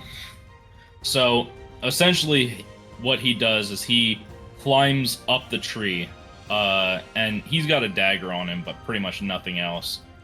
And just kind of like a tiger prowling, I guess pursues it until it has nowhere left to go. And he either will, like, knock it off if it's high enough that would kill it, or he takes his dagger and stabs at it. I would say that your character is aware enough to know that by game rules, a 30-foot fall for a raccoon would 100% kill it. But I definitely have, as someone who has hunted, have seen smaller animals take higher dives and survive. Less mass, less damage on the way down. Yeah. So, you skewer it. Just back up and down. Once it's through, is that it? No. I actually want to just, like, throw it to the ground just to watch it splat. You pull the dagger back up and out and just kind of pitch it off with your other arm, and it tumbles down head over heel and then pop. Just right on the ground. A bit of blood splatters out from around where its little body is crumpled to the ground. But that isn't enough, is it? No. No. In fact, Sven kind of, like, goes back down, stares at it, and then just leaves it. And I want to find something bigger. It doesn't take you that much longer before you're able to... Well, it takes a while because you just made a shitload of noise. And anything, deer-sized most likely heard that. However, using your own scent, you're able to sort of move through the forest. Go ahead and give me a stealth.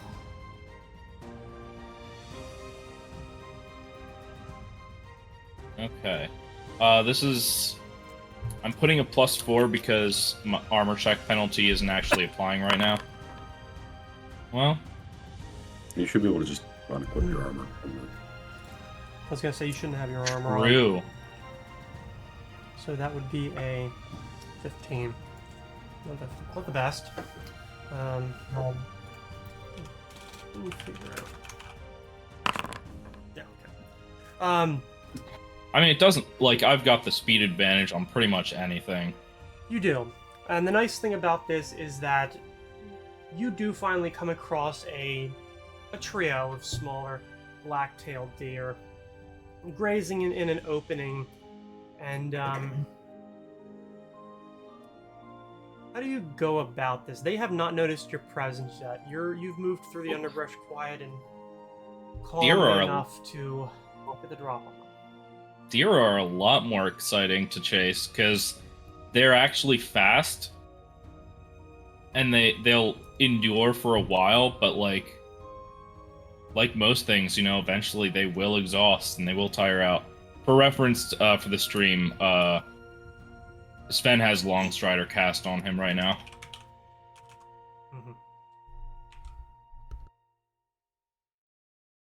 Okay, so you set in after these creatures, and obviously, like deer are wont to do, they bolt and they split. You go left, forward, or right. I want to chase after the one that has a big, like, rack of horns on it. Rack of Antlers. antlers. Summertime. Do deer have antlers in the summertime? Because they I shed think them. so. I I think was they like, shed in spring I thought it was and fall. fall because fall, I was pretty sure. Yeah. I don't know. Shedding takes place mid-January to mid-April. Ah, spring it is.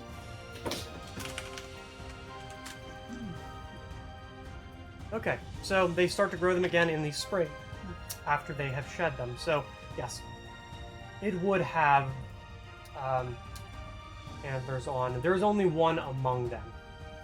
Two are female, two smaller does. Neither of them are adolescent that you can tell, but maybe in your brain right now that isn't really factoring in. It's only just how big. The largest does come out to be a buck. It has 6 points, meaning it's most likely a couple years old. It's not some king of the forest, but it bolts. And it's got a pretty decent land speed on it. It's much faster than most people.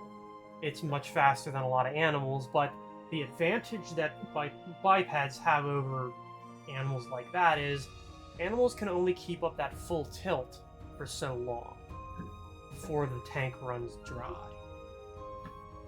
Which it finally does. It leads you on a merry chase, crashing through the underbrush, initially trying to like hide around it, but seeing as that doesn't seem to work, it just keeps almost just blundering forward. But finally, you're catching up to it, you're closing the gap, and you see it plummet. You come out and see that it has fallen down into like a dry creek bed. It is stumbling over itself trying to get back up, and you're standing over it by about 3 feet. You have dagger in this hand and claws on this.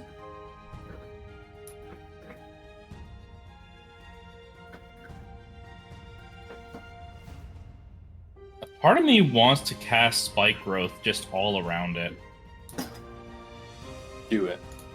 Are you I'm gonna- prescient enough to make a decision like that?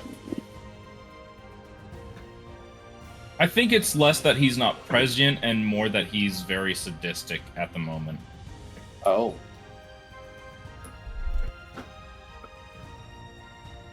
So, Maybe not so much. Like definitely not very prescient, but so? no, yeah, I'll just leap at it. The dagger. Alright. You leap onto it, your full body weight crashing down on this creature, and weight-wise, you're relatively at parity.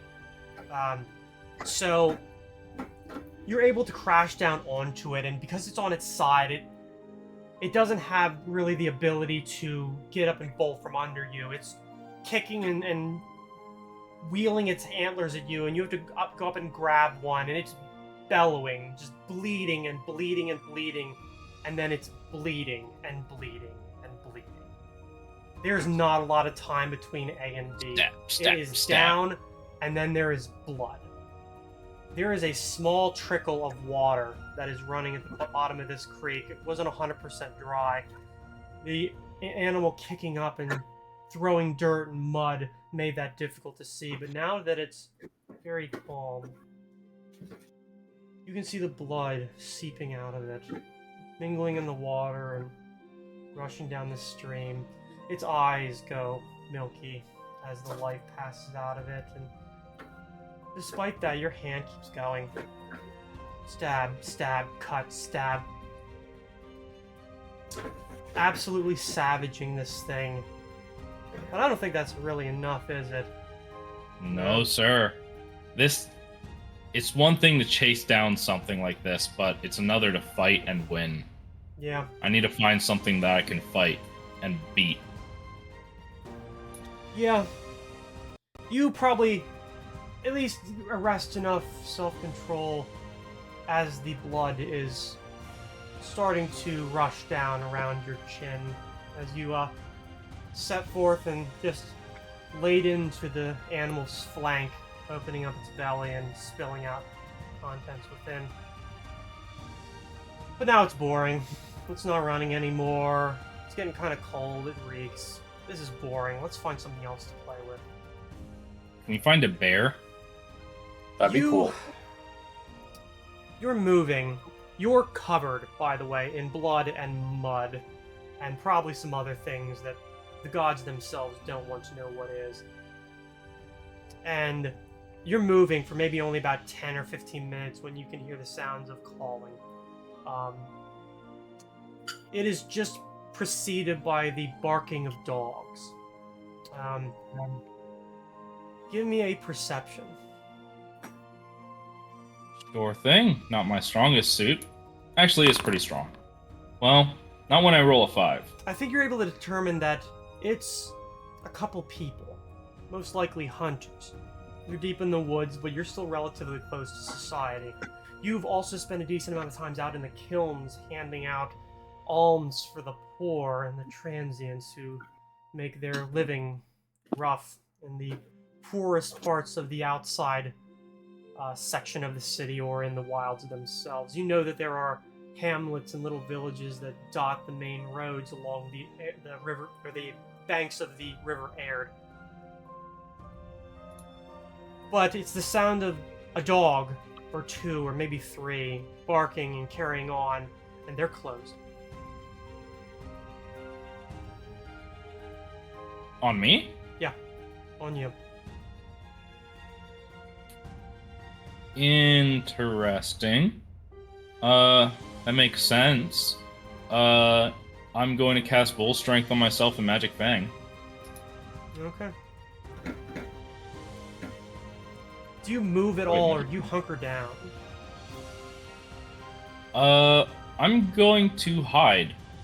Not in a, like, scared way, but, like, waiting kind of way. Laying in wait. Ooh, can I also cast, actually, instead of Magic Fang, Speak with Animals? Okay, yeah, no problem. As long as that's not something you have to concentrate on that would break any other spells. I don't think so. No. Concentration isn't really a thing in Pathfinder as much as... It works differently. And it'll take up your action every turn. Yeah, and I've changed some of those rules to make it a little more useful, but not to break the core of that rule. Just wanted to make sure. Well, casting any spell with a concentration you wouldn't have been able to do, period. But If I also have time, I'll cast Enhanced Diplomacy as well. you wait and listen, and you can definitely hear the sounds of at least two men, as well as their dogs, coming towards you. And after about maybe 2 or 3 hard minutes, because you're getting pissed off, this is boring. You don't want to do this. Is boring. This is stupid. Why don't we just go and kill them? Why don't we just do it? This is boring. And you hear at least 1 or 2 of the dogs peel away. You can hear the calls of the men saying, we think the poacher's over here. There's blood. We can see the movement. All right, I'm sending the dog out. Okay, well, I'll stick with this one. You hear the movement through the underbrush. And it's getting tense, because you can at least tell that the dog is getting close. As it's about maybe 100, 150 feet out, it kind of goes quiet. You can still... Well, I guess give me a perception check. Another one. Now that we've passed a little bit of time. This is not the direction I thought you would go, but interesting. I will say something, like, if I have say in this, something that I think would be cool or interesting, and like what the line of thought I was going was for Sven to stalk them and find, like, if they found any prey, to like savage it and intimidate them and like be a terror for them to run away from. But this is also interesting. Well, you see, technically it is illegal to hunt on land that isn't yours. Often enough, a lot of the fauna that exists within a principality belongs to its monarch, or the nearest noble. Sometimes both. Mm. And there are people who are in charge of making sure that nobody disrespects that. But perhaps they would have ignored it had, I don't know, a bull in a china shop been left loose. But, well, I don't know, that itch in your brain doesn't seem to give a flying fuck at this particular moment. The intricacies and pleasantries of hairless creatures who call themselves kings on this earth and piss on everyone else. Yeah. Okay. I think that. Okay. I think something. Because, like I said earlier, I think that Sven is still there enough to cast spells, because how he casts spells is like channeling nature, and that's more of a instinctual thing. Yep. What I would like to do is so these guys are like next to each other. You think that there is at least one hunter or one warden and their dog coming towards you, as another and their dog or dogs is going off towards the scene of the savagery that you perpetrated a little earlier. Okay. Can I cast Call Lightning on him? Yes, you can. So, We're gonna turn into a horror villain. Let's deal. Suddenly, the guy peels off from his friend and a bolt of lightning strikes down, and he turns around and his friend is dead. Sorry. I'm gonna go with that. You're not really gonna kill this guy. I think he is. Holy shit. It's a little Tim Burton once in a while. Yeah, this So- is not what I expected from Sven. So, I don't think I expected anyone in the party to murder. let's deal with first things first. You're pretty focused. You've been contemplating the directions that these people would come to you. First, you're thinking they're going to come directly towards you, but no, they seem to have picked up the scent of the deer that you ran down and killed. So, obviously, you have not exactly been great about covering any of your tracks, because fuck that. Most likely, they're going to go there first and then come back.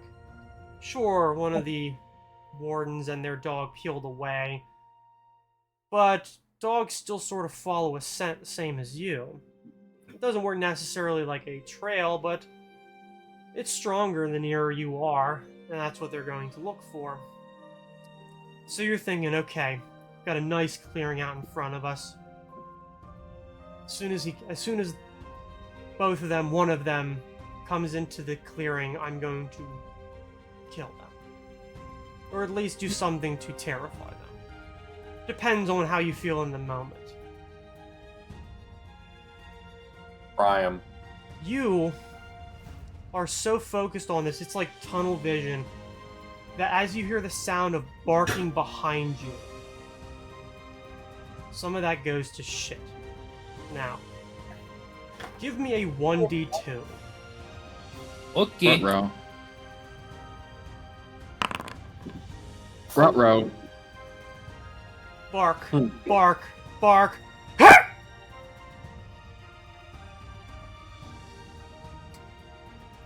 You don't even hear the sound of bones cracking as that hound dog has its head wrenched around. Oh. I turn to look. Yeah, there isn't a lot of thought between here and there. You heard the barking, and then it was like watching your own body do something. In the moment, in your head, it felt real good.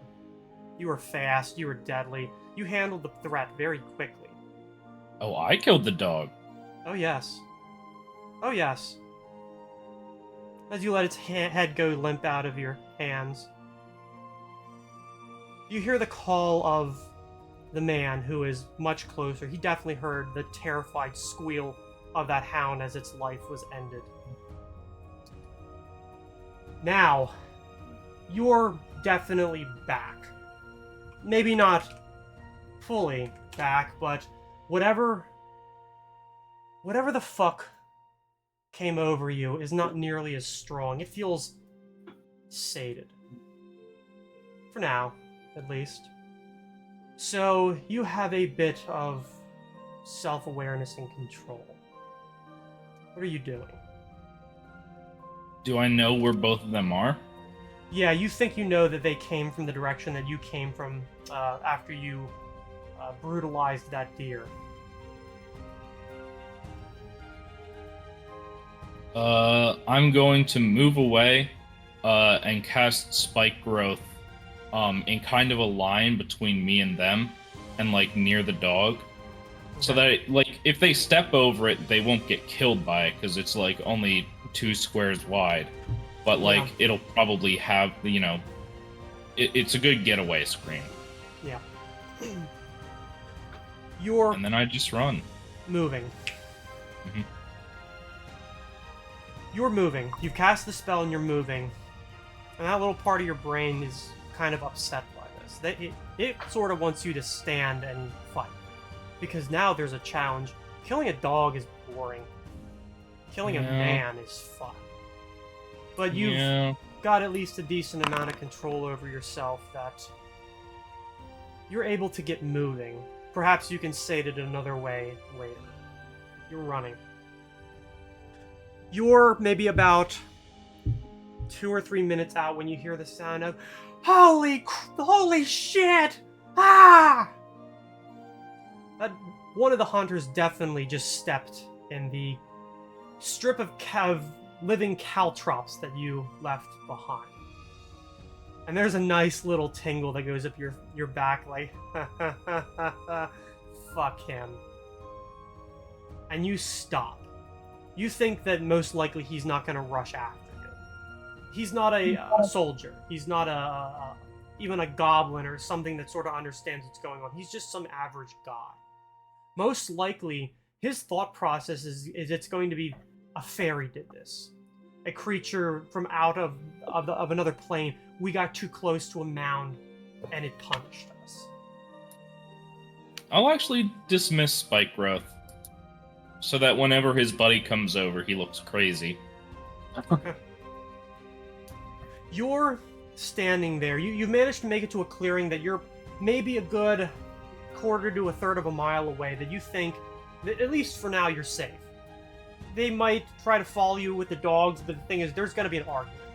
You've been around humans long enough that you understand that the average one, the illiterate, dumb asshole who believes that magic resides in every rock and every little mushroom circle and every mound, and that they believe that every single village seems to have a witch living nearby, or naiads that keep up a residence in a nearby pond, that they're gonna lay into each other for a little while. Maybe Hold on. not even pursue. Idea. What if I gave in just a little bit longer? But not in a violent way, but just in a way to, like, hypothetically, if I were to go back and then cast Fairy Fire on the area, and then, like, essentially charge at them and intimidate them, and then, like, I'm gone the next turn. Like, not long enough for them to really get a good look at me. Like, kind of in a way that, like, they'll tell monster stories about this encounter. Mm-hmm. Not in a way of, like, hey, we saw this guy over here. Yeah. Did I do that? Possibly. I guess what's interesting is now that you've been standing here probably for a little longer than you perhaps thought you were. It's because, you know, you have the blood slicking off of your fur. You're Mm-hmm. What clothes you are wearing are covered in filth. You have leaves sticking to you, and the beat of your heart has climbed up into your throat. Everything feels hot. And you hear nearby just sort of a You look up. You're feral, primal side swings towards the noise because it's a noise and it's close enough. And you see in the treetops that silver fox again, who is sitting, kind of looking down at you and just starts going, "Run, run, run, as fast as you can." She stands up. "But you can't catch me. You're a stupid fucking man." And she turns and drops off of the branch, upside down. And as she nears the ground, a portal opens up. A second opens up, and she goes through and comes up and lands on the ground. Maybe about 20 feet out from you. Well, they don't have the cover of being able to go on city roofs and stuff. They're in the forest now. I've got a nose and I'm fast. That was a challenge. Fucking why not go after her? I've already forgotten about the people behind me. Yeah. And she takes off. She's laughing all the while, and she's a fucking quick little bastard. Mostly because she can just vanish, rush up to a tree, and vanish into it and appear somewhere else. Never very far, usually only about another 15 or 20 feet. Because this is a game to her, and you're a toy. Just like you thought those animals were a toy. Now you're a toy. And she's having fun playing with her toys. Maybe, I think a decent amount of your brain is, you're aware enough that you understand that's what's happening. Give me another will save.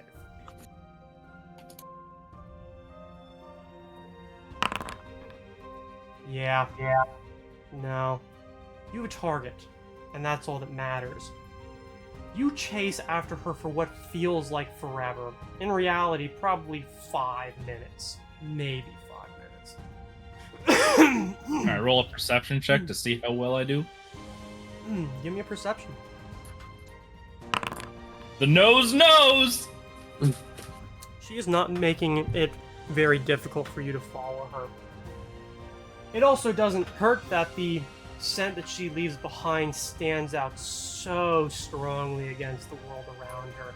An acrid, almost metallic scent.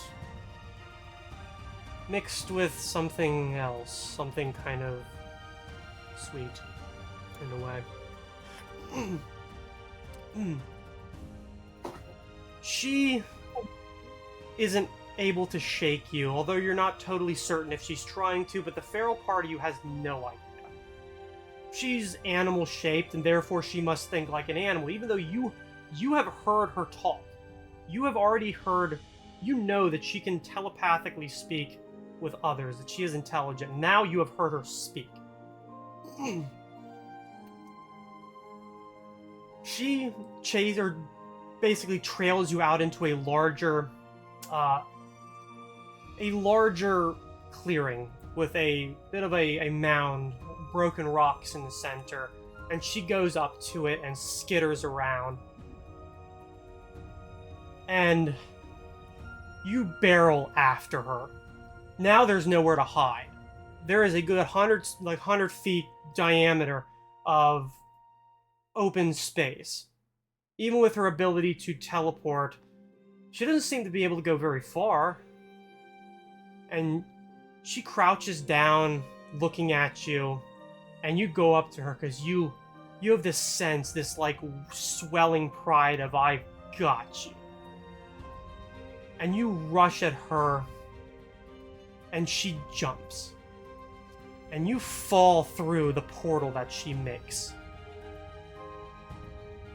Snow piles up around you, bitter fucking cold. Give me another will with a +10 modifier. Ow.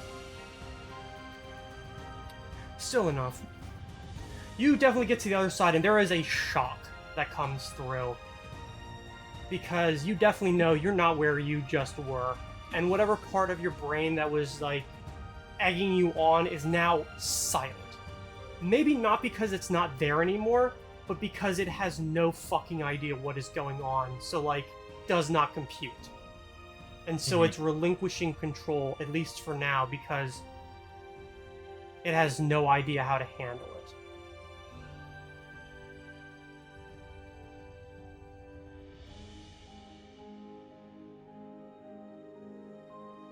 Barry? I look around. You see that you are definitely in a pretty heavily snowed area. And even from a cursory glance, you can tell that you're pretty high up. You're on the slope of some sort of mountain. And Do I see her? not initially, because you hear like the sound of the portal closing behind you, and she's not there. But finally you see movement, like actual movement, even over like the snow being pulled by the light wind that swirls around you. Really, the only reason you're not freezing cold is because you're covered in fur. And well, you turn and you look up and you see her kind of appear on a rocky outcropping just behind you and lay down. And she kind of studies you for a second and say, "To whom do I talk? The man or the monster?" The man.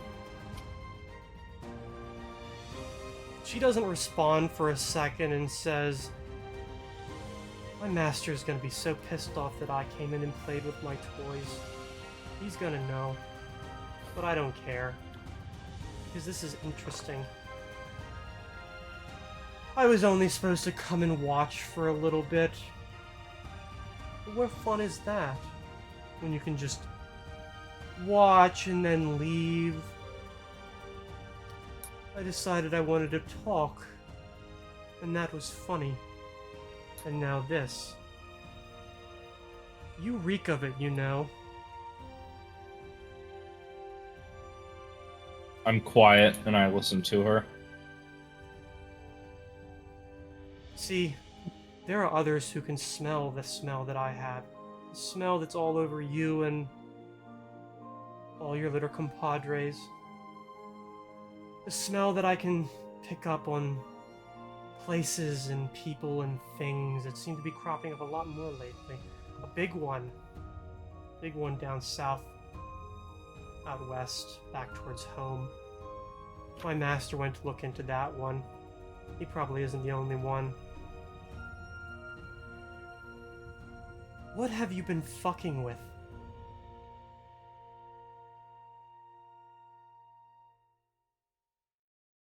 I'm quiet. I'm just staring at her. Oh, come now. Don't act coy. I I know smile. that you've been rolling around in something. Hold on. I have something I want to say. I need to figure out how to say it.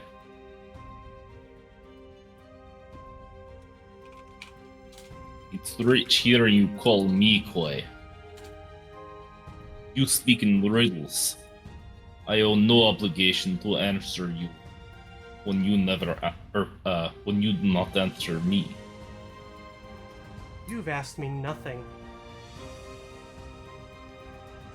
The other one asked me a few questions and he understood the answers that I gave him. Sometimes we can say things without using words. But I ask again, because apparently you can't stay away from the things which transpire between planes and times. What have you been rolling around in?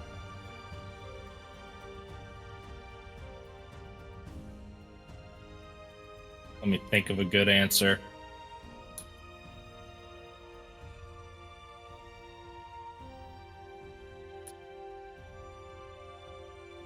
Then perhaps you'll be satisfied when I tell you these things beyond your comprehension. She looks at you and it's I mean, she has a candid face. It's difficult to read. And she just... I smile at her. Oh, he thinks he's smart. And like suddenly she perks up, like ears going straight up, and kind of like her head turns and swivels. Give me a perception check.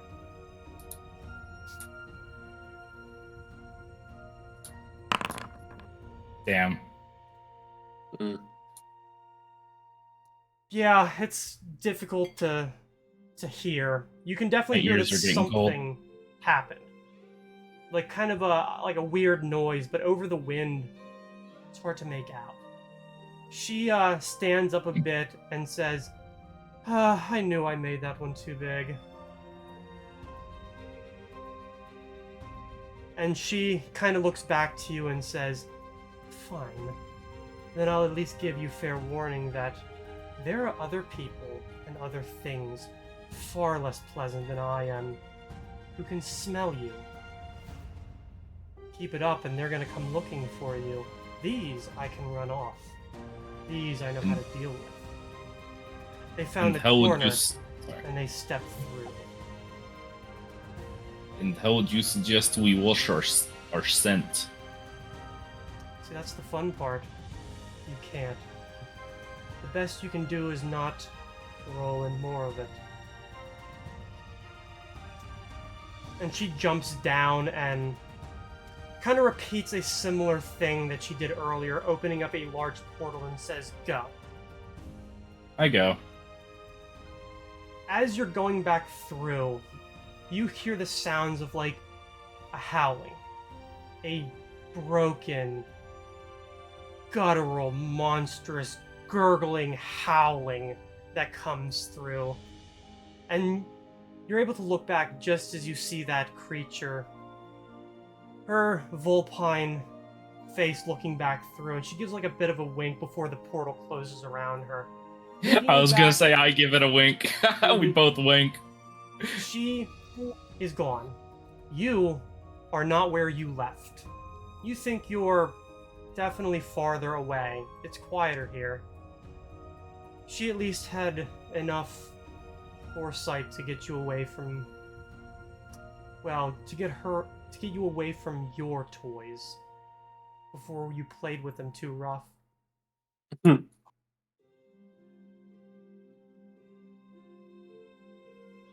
Whatever gripped you is quiet.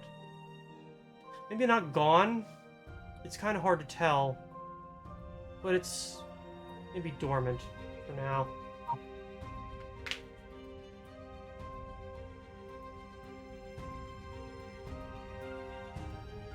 And where did I get dropped off?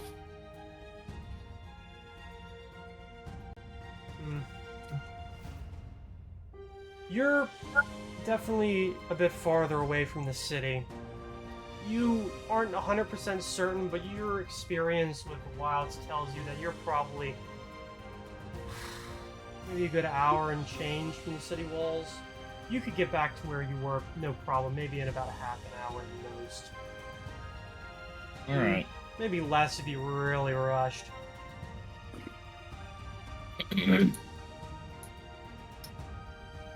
I'll start just making my way back. And knowing that I'm covered in blood, I pull out a wand that I had prepared just for this. A wand of prestidigitation. Sorry, I'm having a stroke right now. A wand of prestidigitation to clean myself off. Yeah, that's definitely a very good idea. You're able to clean yourself off, and that also, thankfully, not thankfully, it takes care of some of the war paint that you had on. So now you look more or less like yourself, just not as well dressed. Are you trying to go back to where you were? Or find a road? The river? I'm just gonna make my way back to the inn where I left a lot of my stuff, and I'll get myself dressed again. Okay. You travel back. It, by this point, is getting pretty late.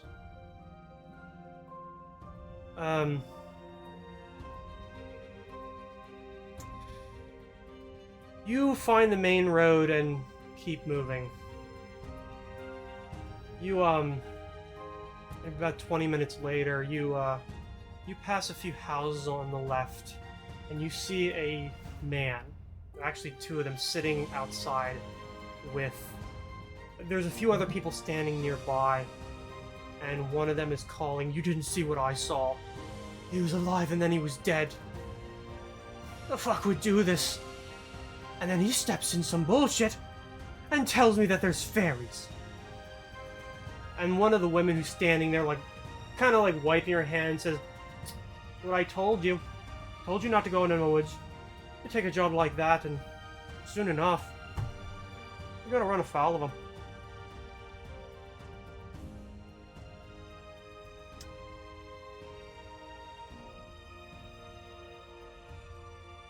Okay.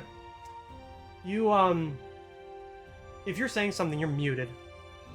Oh, I'm sorry. Yeah. Sorry, I was typing something and didn't want that to come through, and then forgot to unmute. Would it be a smart idea, like, how bad of an idea would it be to engage this person? And, like, talk to him and be like, "Yeah, fairies." Not bad. I mean, you're not covered in filth and muck and blood. You're not walking around with any remnants of the creatures that you've killed. They have no real reason to suspect you, as far as you know. Yeah, I'll go over and introduce myself as Sven, and I'll say, like, "What is this about fairies?" Some of the men look up to you, and you see one of the women kind of turn and spit into the mud and turn around and walk away. It's still, like, one man that you definitely tell you're pretty certain was among the search party. Another who seems to be too old, and then a woman who's most likely the first man's age, somewhere in their 40s. And she just looks up to you, kind of incredulous, and says, "Oh," he says, "he ran into... Harry's playing a prank out there or something like that.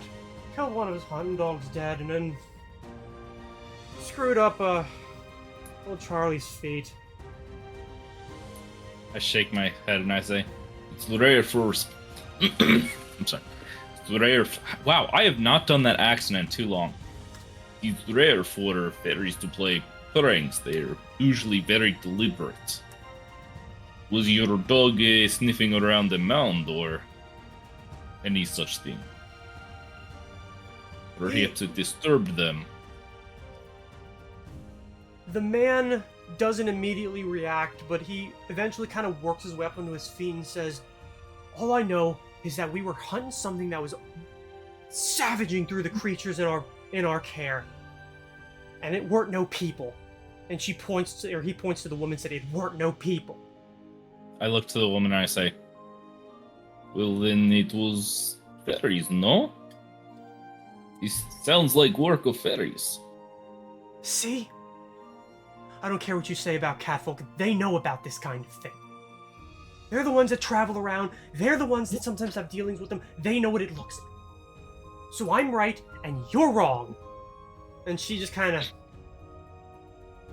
whatever. And just kind of turns around, fucking crazy, and just starts walking towards the, like, one of the houses there, and he just yells out, "What else could it be?" Killed your dog. Pranked. If I were to give a suggestion, you say that these are they were savaged? Torn apart. Had their bellies open. Looked like somebody was... No, definitely not somebody. Something was feasting on what was inside, but then just left it. Even animals don't do that. I would suggest... am I talking to the woman? You're talking to the man. I would suggest... I actually get, like, a very concerned look on my face, and I say, I would suggest that you go to your church tomorrow and pray to your god that you are saved. You might have come in close contact with a red cap. These things would have savaged you just the same way. I would suggest to stay away from wherever this was. He definitely looks terrified. You can definitely tell he understands what that is. What his perception of such a creature is harder to tell, but you can definitely tell that it's not good. That it's very dangerous. Mm-hmm. And he just kind of... Wasn't there anything I can do? They say salt keeps them away, right? I would genuinely suggest just to stay away. These creatures, they go around looking for blood. Perhaps I kind of am thinking, is this the first time you've heard of such a thing in the area? Oh no. No, there are definitely things out there, I know it. I've seen fairy mounds, I've heard of creatures out there. Things that are half plant, half people, shaped like animals, moving through the underbrush. Sometimes people say if you see them, they're really good luck, but at the same time, they can just as easily strike you dead. I give a nod. Then the only suggestion I can give is to tread carefully and be respectful of the forest around you. There's not much else I can say. Stay away from places that you see these things, and perhaps you will live. I need a new job. There are less dangerous forests out there. I was not aware that this one was so magically infused with the Fae. You go deep enough into any of the woods, you're gonna find something. People say that if the Black Forest is filled with nothing but undead and fucking weirdos looking to bring creatures up out of the ground, I always tell them, no, you gotta go real north for that. Around here, it's the forest itself that wants to kill you.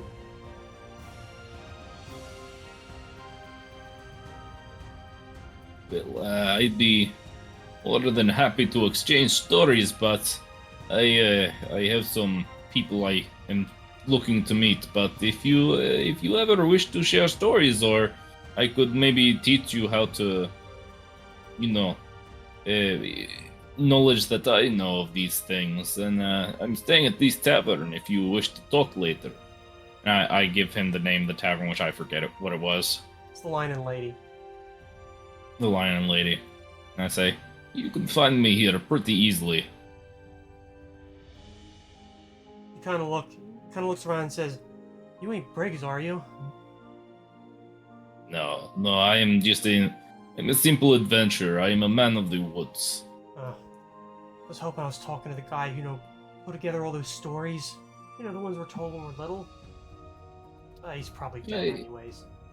I am a storyteller as well, but I am not familiar with these Briggs. I am new to the area. Then you need to go in and find something. If and you can read. Not such a common thing around here, but all our parents know them stories. And we know them too to tell our kids. And a lot of them boil down to one simple lesson. Don't fuck with things you don't know. Everything wants to eat. Perhaps we can share these stories over a drink and a meal sometime, and I pat him on the shoulder. I'm sure Tristan will like it. He's still real upset about his dog. I can imagine, yes. Dogs are one of the few beings that are both animal but also not quite part of nature. They are a creation of man in some ways, and the Fae do not quite like such things. Yeah, right. All I know is I'll look you up maybe, but we gotta survive tonight. I know they're gonna come. I've got You a need small temple here. protection. I'm gonna cover all our windows and doors with salt, and I know there's protective charms. I'm just gonna go all in. I didn't believe half of this crap when I was a child, and here we are. You just turned a guy fucking insane. Well, like I said, be thankful, at least, that you learned this lesson without also meeting a terrible fate. That's what we're hoping for. As long as they stay out of my house. One night, and I think we'll be fine. Do you live on the edge of the city? He just gestures over his shoulder. Here, Tristan lives closer to the city. I look, is this like kind of a forester's lodge that's out in the middle of nowhere? A bit, but it's on the road. Like, this is like sort of a collection of small houses, like, not even big enough to call a hamlet. But it is on the main road, which runs southwest, going towards... That would be Elsdorf, down the river. If you wish, I know of some rituals that can serve to appease nearby forest spirits. I could go over them with you if you like. He kind of says, yeah, whatever you can tell me. Don't write anything down. I can't read that well. All right, I'll tell him like one or two things he could do that's real quick, because I am sticking to the thing of like I need to get going here, but like yeah, a lot of it boils down to things that are like you understand that they might have effect against like certain fairies, things like smudging and like ashes of certain types of wood and incantations and symbols, but one of the things I tell him is to start a garden with these specific plants. And I give, like, whatever actually makes sense. Yeah, that's no I, problem as a at player, all. don't know. And I say, if you will start a garden with these plants, the forest spirits will see it as you helping the forest. They might be more gentle on you if you do such a thing. Okay. I can do that. I can make that work. And this is, like, genuine advice, too. Like, Sven knows a lot about nature. Like, he's giving actual advice for appeasing Fae and forest spirits. Mm-hmm. After that, he does thank you. He seems a lot calmer now, but he seems to be calmer because he has something to focus on. Mm-hmm. And after that, he starts going back and like kind of repeating some of the stuff to himself so that maybe it'll be harder for him to forget. Mm-hmm. And that leaves you to your devices. I go back to the inn. Okay. Tracks covered. Potential friend made. Yeah. Yeah. After making him crazy and murdering his dog. Well, you know, the dog thing was an accident. Not really, but tracks are covered at least. I killed your dog. Sure. This man is convinced it was Faye now, which... Berries.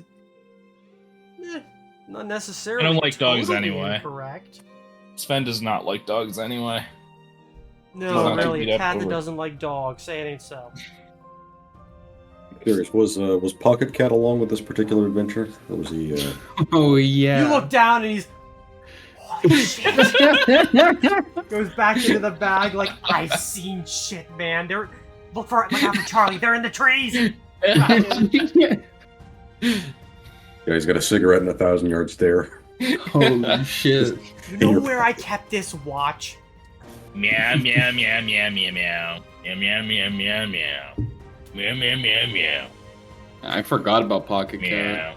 Meow. Yeah, He's seen some shit. only slightly less memorable than Lugo. Only slightly less memorable than Lugo. And I go back to the inn trying to forget about what happened. Yeah. I think Vic probably would have stayed out there longer, but it's possible that you go past him when on your way back. Up to him. I mean, the little shrine that he set up was just on the road, probably at the nearest split, or the nearest fork to the city. Mm-hmm. So I don't know. He would just be sitting there. I don't know if you would want to make contact. It's up to you. I'd look over and give him a smile, but I really want to get my armor back on. You might Yeah. notice that he doesn't have his paint on anymore. And if you connect the dots, might be some questions, but also just in passing, you might not really notice. I mean, he's certainly got some. Check if you want. I mean, probably wouldn't interact if Sven wasn't looking to interact, but he might head into town not long after him. Just kind of looking at him, confused. All right. Just leaves it. Sven acts like nothing happened. Gets his armor back on. Goes down to the tavern. Starts having a drink and talking to Lugo. But not before putting his wand of prestidigitation in a hidden spot in his backpack. Yes, because that's such an uncommon spell. You know, something he's hidden from the party for a while. Oh. Lugo's there. He's been kind of keeping his eye on the place. He remembers you saying about like people coming in asking questions. You know, after Giru brought a low-jacked necklace back to him from a vampire's manor house. Right. We need to look into that. But we already sold it. Yeah, we sold it. Yeah, you sold it. Yeah, no, I mean the vampire stuff. Yeah, I forgot to tell the party about the massive stone. I don't know if it's stone. The massive set of doors I found down there. Yeah, that feels like a stealth mission that we could go on that would, like... Yeah. Probably go terribly. Like, we go down there in the day and we cripple the vampires. I don't know that I could really do that, just because, you know, that's information about my customers. I'm not an impartial party anymore, and, you know, it'd be bad for business if it found out that I was, you know... Here's a goal. Tell me everything. So He's already I'll have to be established what he compensated for a is. lot of business. What you're negotiating is the price. 2 gold. 2 gold. I mean, That's a I'd lot be of down to infiltrate the vampires, but Girugamesh would probably want to disguise just to... Girugamesh does have several items on his shopping list that could disguise him, so... Maybe eventually. I need to save up some more money. Lugo tells you that he hasn't seen anything. He's seen a lot of weird people come in, but nobody's been asking questions about, like, vampire, dwarf stuff.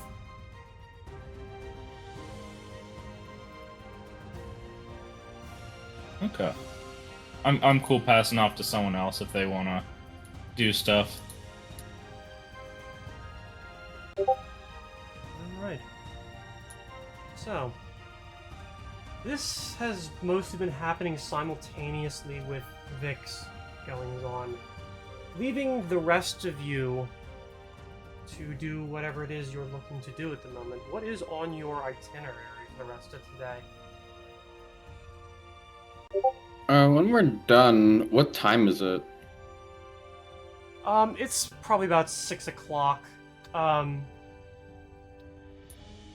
You know that the event runs until 8. God damn it, Aria. Wait a minute. What was the incentive for entering? Were there any prizes, or was it just for fun? Yeah, it was. Cool. Yes, there were prizes.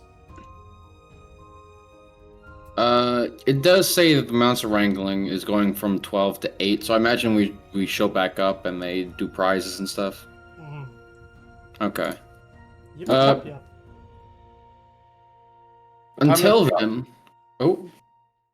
No, you go. No, you go. I was gonna... No, you had an actual question. What time does the auction house close?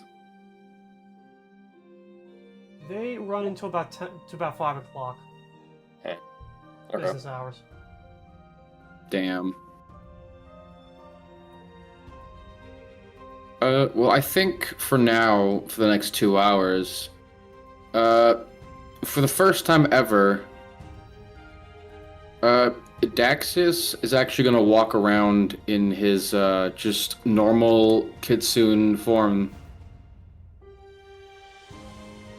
And he's just gonna go something he never planned on doing beforehand, but, he's gonna check out some of the carnival games that are going on. The smaller events. Fernix, Gru, you, I'm I know free. this. Yeah, I know it's strange for me to be the one asking this, but, well, It was actually on my mind as well.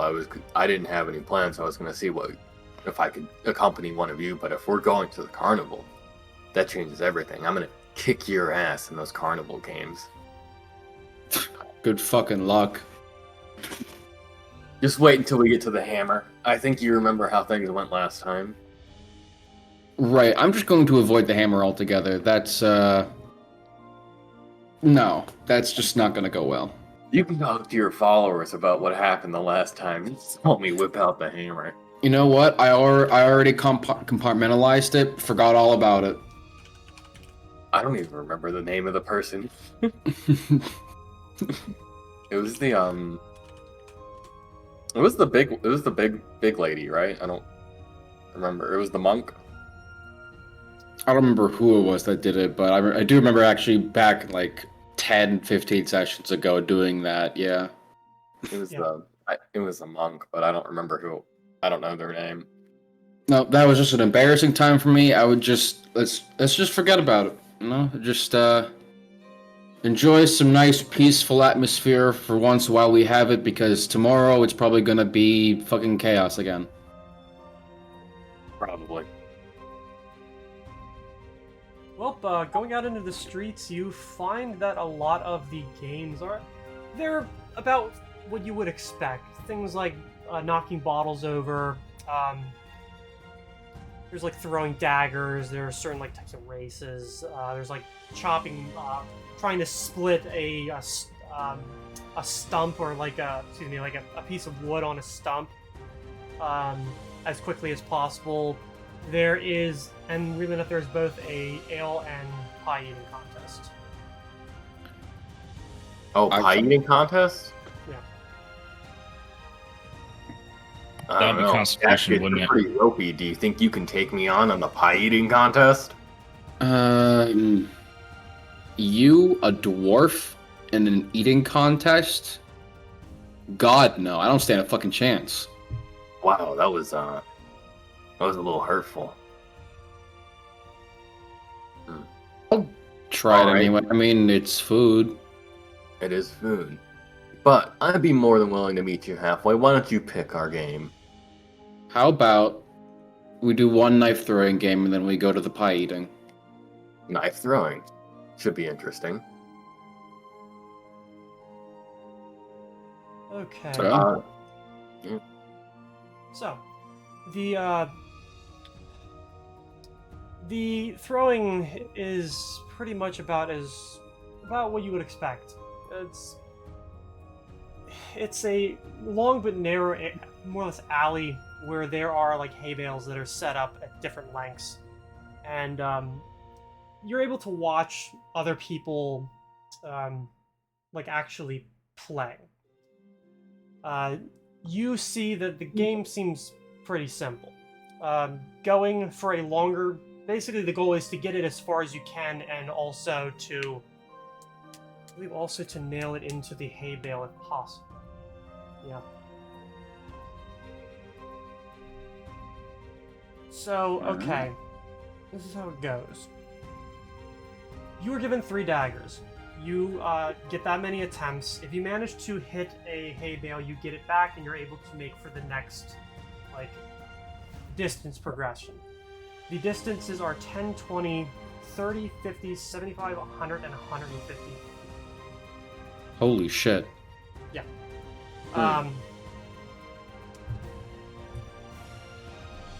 So, if they tell you if you get the dagger on, you're able to progress, but if you manage to hit it in the bullseye, you get an extra dagger. Ooh. So, the entrance is 2 silver pieces. Easy. Yeah. I've got way more than that. Alright, so who's going first? You've got way more than that. Could you spot me? Yeah, fine. I can spot you. Yes, I'll get the yes, next I one. Nah. Yeah, I guess I'll go first since I paid first. Alright. The carny that is running this, he explains to you the same rules that I just told you. And he lines you up where you need to stand. He then tells you you're able to throw it as however you want, as long as you hit. And obviously don't throw it into a crowd and kill someone. Generally frowned upon. I'll do my best. This will be a thrown object AC. So you'll be throwing or rolling an attack roll based on thrown dagger. Now, I don't is actually- your BAB plus your strength. So, for me, just my BAB, because I have no positive in strength. Mhm. Unless you have weapon finesse. Or no, excuse me, I guess thrown weapons is always strength. Yes, it is. Right, I forgot Pathfinder did strength for throwing. I'm gonna cheer on Daxius. That should And be maybe a 5 morale bonus, right? Hey, maybe I chose the wrong one, because it's not dex-based. Oh well. Nice. Yeah, hitting at 10 feet, that's not difficult. You make the AC check and they hand you a second dagger as it's basically goes up to its hilt into the bullseye. So you now have 4. Keep track of them. Was that? Okay. Is that +5 from the cheer? Maybe. No, I sure, we'll say that, yeah. I'm just wondering where the +5 came from. His base attack bonus. Oh. Wait a minute. Oh, I see. Okay. Are we going one at a time? Is this Girugamesh, or I just keep doing it until I'm out? I'm assuming that you're going to be going like one at a time. So, the next one, he tells you, he like moves you down slightly and tells you you can throw at your own leisure. Okay. The target's from me. It's how far away? 20 feet. That is just on the edge of, so that's within the first range increment. Okay. Oh god. Oof. The dagger falls about halfway between the two. You're not sure why it just sort of slipped out of your hands, and you're like, shit, I should have wore gloves. God. It's okay. It's just the game. It's just the game. It's just the game. 3 left. I'm going to throw again. Oh my god! You put that dagger into the hilt of the other dagger. The guy actually looks at that and says, that's impressive, but that's not to go, right? No, I can fucking see that! 2 left. I throw again. Alright. The dagger falls slightly short of the hay bale. 1 left. Perhaps you're a little worn out from, you know, the event of today. Girugamesh, Yes. please be quiet for at least 10 seconds, or I will slit your throat with this dagger. Bet.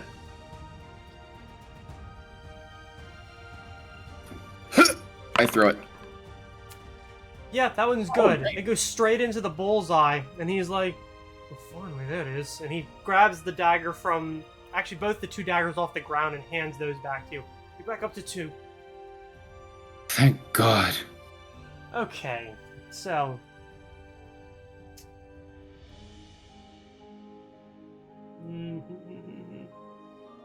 Now that you are at the range increment, you'll be taking a penalty. I believe it's a -2 per range increment, which with daggers is 20. And if it's not 20 and it's 10, it's 20 now. Okay. So -2? -2. Okay. Yep, that one hits. You basically over shoulder give it a pitch, and it lands straight into the bullseye. You're back up to 3 daggers. Let's go. The next one is You're 50 saying about feet. being stressed? Hmm? No, I was talking to Gru. No. I'm just trying to encourage you. The Sure. next one is 50 feet, which this one's definitely a bit of a challenge. You'll be taking a -4. Oh god. Just to hop in there, I think thrown weapons do count as ranged weapons for the purpose of using dex to the attack roll. It's just doesn't? Something like that. I don't really care one way or the other. I know it's strength for damage. Always know it's strength for damage. strength for damage, but I think it's dex for the actual attack rolls. The -1s still would not have made it. Although the if you have a dex of like, what do you have, like a 3? +3, yeah. So the one where you rolled a 10, that would have hit, but you would not have gotten an extra dagger. So you're. I'm just gonna say that Actually, I'm just gonna hand you an extra dagger. You're now back up to 4. All right. I throw out the 50-meter target, 50-foot target. Nice. Yeah. He kind of looks at it and says, "Well, God's damn," and he hands you a 5th dagger. This Feeling good. this might go on for a while. I know. All right. How far is the? The next one is 75, so you'll be taking 3 range increment penalties. So minus what? Minus -6. what? To 20 to 40 to 60. Yep, -6. All right. It makes it just past the second hay bale. Okay. Let's try that again. That one sails up and over and nails the hay bale. You don't get one back. So, you know. Still got 4. Well, you'll be down to 3 because you used one. Oh, right.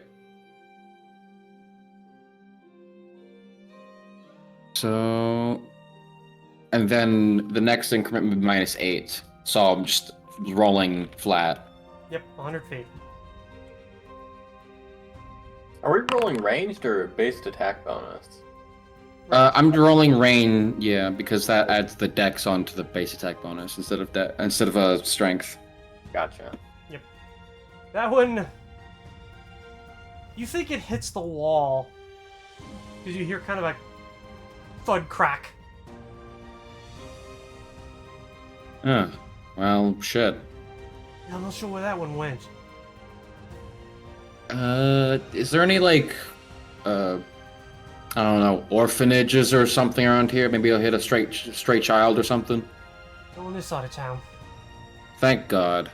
I just take it and casually throw it again. You, that one at least stays in the course. Like, you're 100% certain it stays in the course. It gets about halfway down the range and just kind of digs into the ground. I take my last dagger. I give it a good smooch on the handle. Throw it. Oh, God. That one hits the first hay bale in the corner. You did Oof. mighty good. Oh, I'm 75 still good, yeah. So pretty fucking good if I'm being I'm not honest. confident I can throw that far. Yeah, you got this. All Watch right. some kid comes by, he's up next, and he fucking slaughters it. He turns Yeah, he got around 150. and says, "Well, here's your prize," and hands you a chess set. Nice. Not super duper well made, but still a chess set. I just hold, Do you know how to play? Yes, I know how to fucking play. I just... Don't say it like that. I don't know how to play chess. Well, it's not... It's a fine game. It's just not for me. I mean, do you want it? I don't really want No. it. I don't know how to play chess. In the Skyholds, we always just played Soggy Biscuit. Maybe maybe Fernix. Wait, I'm sorry. Soggy biscuit? I'm not gonna explain that on stream. Probably best not to. Don't engage. Good God. I'm going to make an assumption and then forget about that entirely. It's your turn. Yes. I start off with 3 daggers. 3 daggers. If you make it, you get the dagger you threw back, plus 1 extra. Alright, I'm gonna roll, I do ranged, right? And then do I add my dex, or does it automatically add my dex if I'm rolling range from the combat screen? It'll add it automatically. Okay. Okay, you got it. Holy shit. Yep, that one, it's like it leaves your hand and it's leave thud. Oh, it's good. Up to 4. Up to 4. That one falls like right at the foot of the hay bale, just barely missing it. Down to 3. Next time. Okay. Alright. That one sails much straighter, right into the bullseye on the hay bale. You're back up to 4. Perfect. Do I need to take a penalty now? Yeah, you'll be taking a -2 for every 20-foot range increment. Okay. So, -2.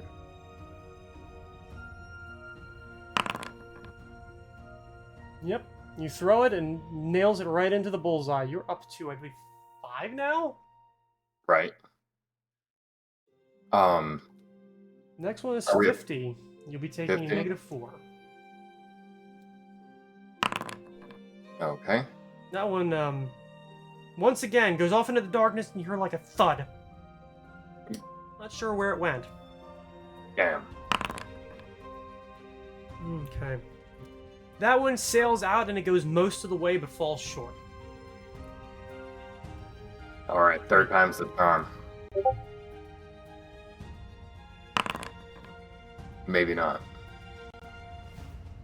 Yeah, not as great. Yeah, I know it's 10. For this, it is not 10, because that's fucking bullshit. Different scenario. Are you down to 1 now? I'm down to 1. I lost them Ruh-roh. all. Okay. I saw what Daxius did. Girugamesh is gonna put the dagger up to his mouth. Give it a big ol' smooching. This is the one.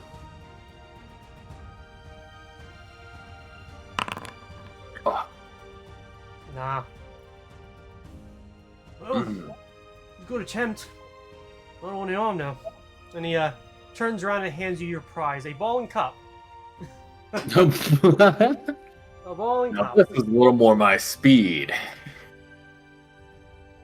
Oh, at least it's practical. He goes, Giru, while you are out playing with him, give me a perception. Don't like that. Can't roll for shit today. Yeah, we're living up to the name. Okay, you don't notice anything out of the ordinary. You like the game though. That's a really fun game. Oh man. To the pie eating contest. Alright. I will Yeah. test you with my stomach. Why do I have a feeling I'm going to lose by a landslide? I lost by a landslide just now, and I thought I was gonna kick your ass, so maybe you'll win. You did better than I thought. I'm fucking with you. Oh, I know. Alright, Okay. let's... I'm gonna roll to get a cigarette. Oh man.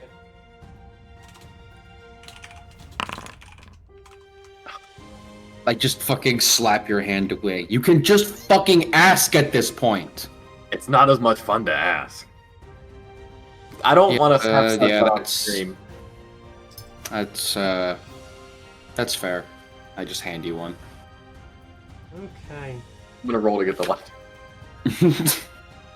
Can I get a light? Oh no, I gave you the cigarette. You want the light? You want to actually light it? You gotta earn that one. Alright, alright. I'm gonna earn it this time. Fuck off. Alright? How is Just his slap your sleight- hand away again. How is his sleight of hand like modifier greater than yours? I've got stickier fingers. I've got a skill focus. Oh, okay, you took skill Mm. focus.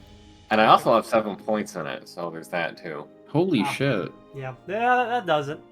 So, Probably Did you just should've stuff done all that your much points more. into that last level? No, actually, I think I put most of them in the jewelry. Hmm. I could technically put in one more into jewelry, which I don't wish I did. But Sleight of hand is a background skill, so it's a yeah. little more free. Yeah, there's not as much in here. I mean, honestly, Girugamesh probably should have knowledge engineering, just from a lore perspective.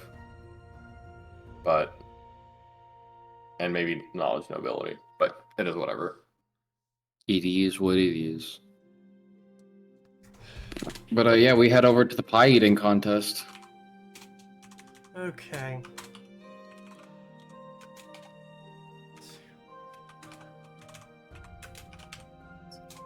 I'm a little bit sad Fernix didn't come along with us. He's where did he go to? I'm not sure. What is Fernix doing right about now?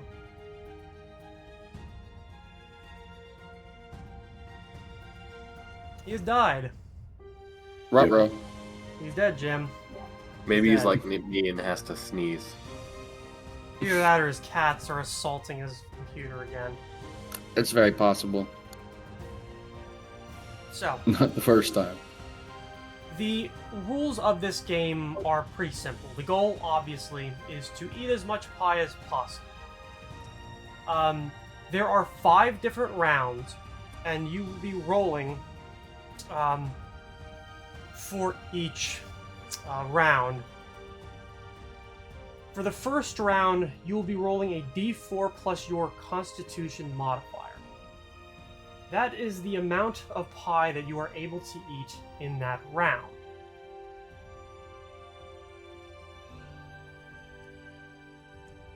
For each round successive to that, you will be rolling the same thing, but you will also be rolling basically another constitution, and you must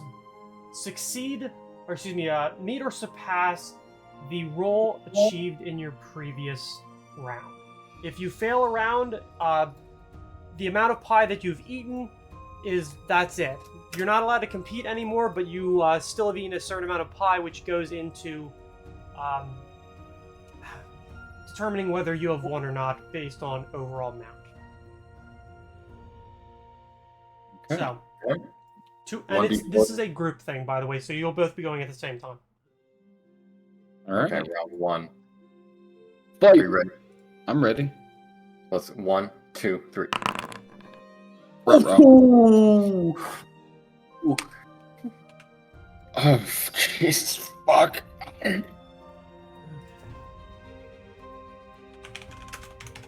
What kind of pie is this, if I may ask? I'm gonna go with something like cream, like something that's not super heavy, but still has like Cream enough pie? to it that fills you up. Green I could have at least got something with more flavor to it.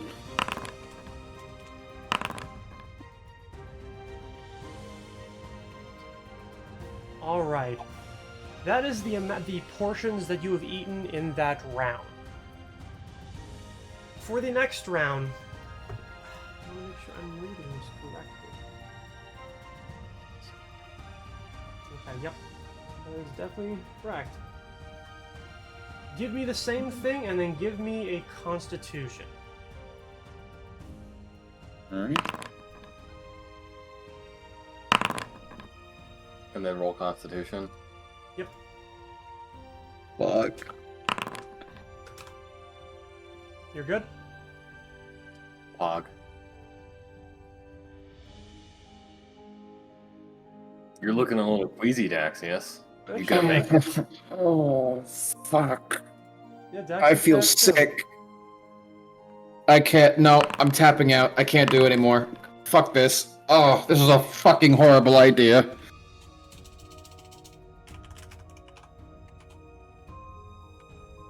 You're just gonna make me win this pie eating contest all by myself? Shut Just shut up, please. Everything hurts. be a man and roll your Constitution. Oh.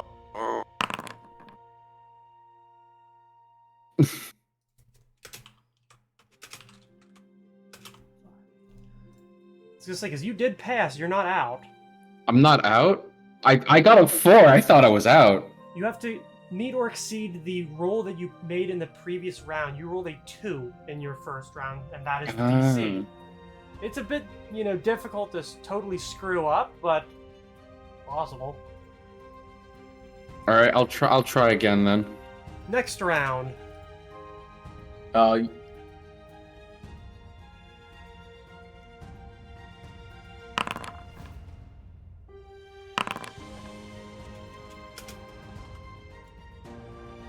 a bit of a second wave coming on. Mm-hmm.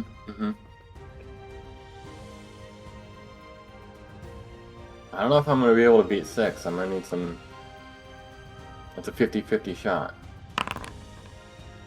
Oh wait, I did not do that correctly. I needed to add my Constitution, which would have been 3. So I would have gotten 4. Okay. If seeing as I did not exceed 6, do I still need to roll Constitution, or am I just out? No, you roll the Constitution. The DC for that Constitution check is how much you ate the previous round. I know it's a bit convoluted, but hey. Gotta have an actual Paizo book. Okay.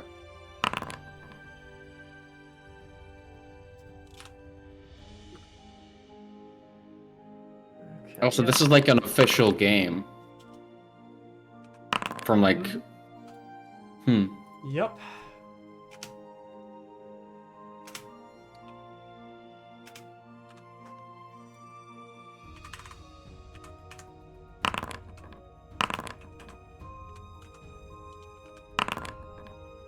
Okay, you've all succeeded. 4th round.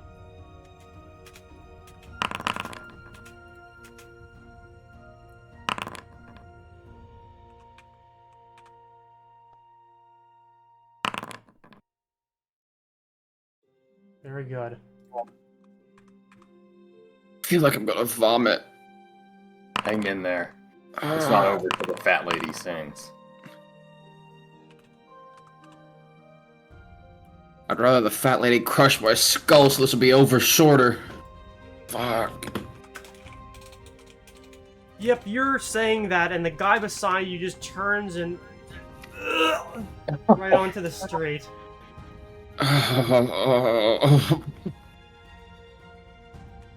Oh, fuck. And Girugamesh, the guy beside you does too. Damn. You are now down to 2 of you against 1 other person. Alright. Round 5. Fight. Round 5. Fight.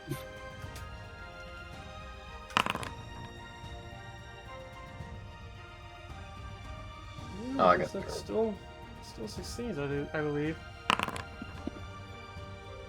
So if we just keep going good, like rolling good, we could just eat like 100 pies. Theoretically, but it's only a 5-round thing. Okay. Sign me up for another round. I'm gonna eat this place out of business. That's what the Pathfinder system was made for, I think. Truly riveting gameplay.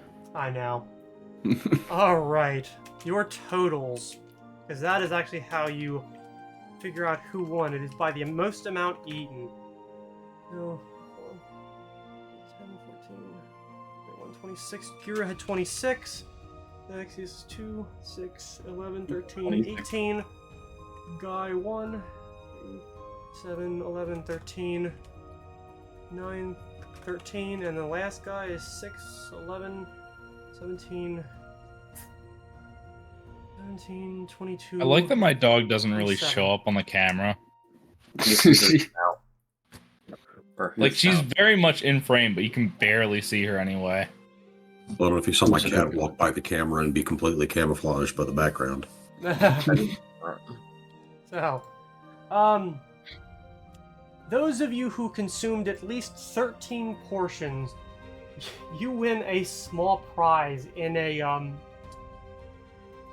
let's go with a harmonica, which I believe is only one person, and it's neither of you. If you ate at least 18 pieces, you are given a moderate prize, which will for this will be a wooden and pewter beer stein, like a 16-ounce beer stein, Well, this I can actually use. which Daxius gets that, and yeah, I believe Daxius is the only person out of the 5 competitors. The last one, which you have to have eaten at least 23 portions, gets a great prize. Hell yeah. More pies. I swear to God, I should make it a bib with a pig on it that says Iggy Piggy. Oh no, it was Ziggy Piggy. Ziggy Piggy. From Bill and Ted. Napoleon eats the huge thing of Sunday. And then fights a guy over it. I have no recollection of this. I don't think you've seen that movie. Bill and Ted's Excellent Adventure. Nope, I have not. Wow. I've heard a lot about it, though. You are going to be given a custom-made set of... I'm gonna go with steel cutlery. A fork, a spoon, a knife, a serving spoon. Oh, and the knife is a sharp one, by the way. So it's like a set in like a box. It is meant for not just one person, but 4. So 4 forks, 4 knives, 4 spoons, 4 like serving ladles, and yeah, in a nice little box. I got forks, knives, spoons, and serving ladles. Yeah, basically it's something like you can serve out from a pot or some sort of communal dish. So they gave to the winner something to eat better with. I feel like it's trying to tell you something. Yeah. Yeah. I will say that while it is just made out of steel, which in this era is actually really uncommon, like that's actually pretty valuable. Most of the time it was made out of pewter, or if you were, had a little bit of money to spend, possibly like iron.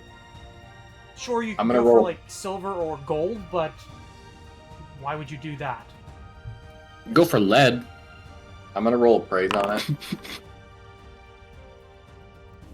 You think it's worth like maybe 10 gold?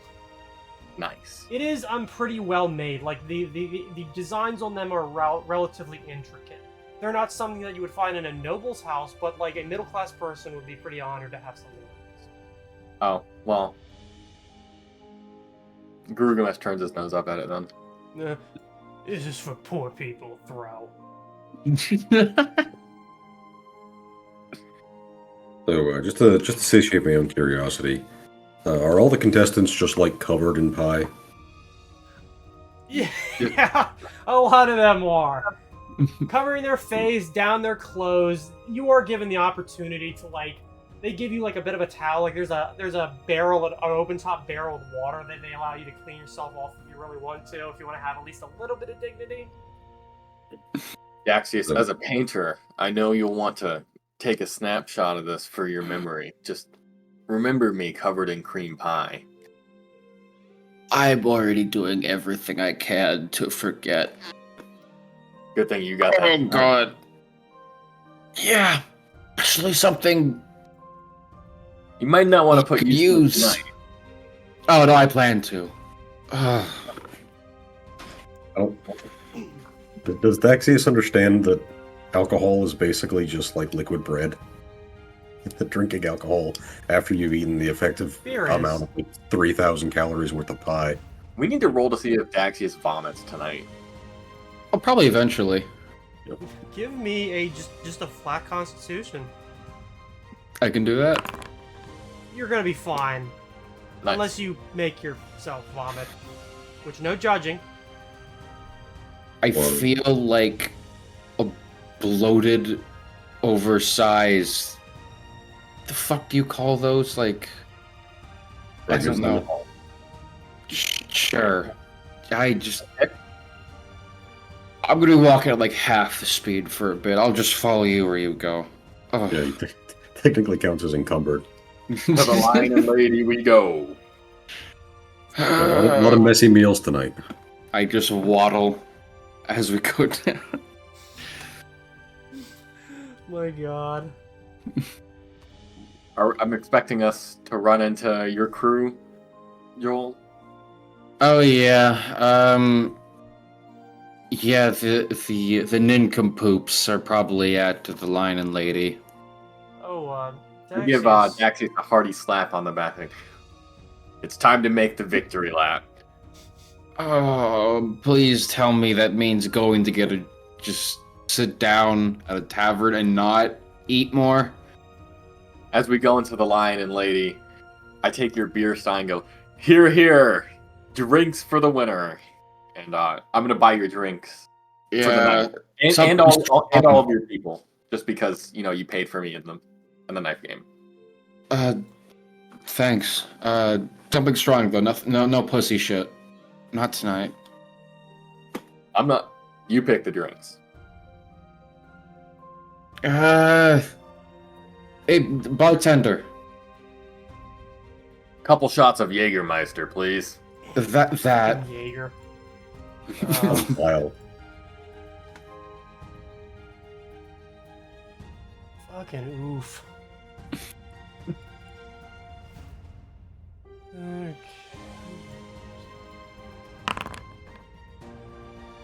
What's everyone else doing?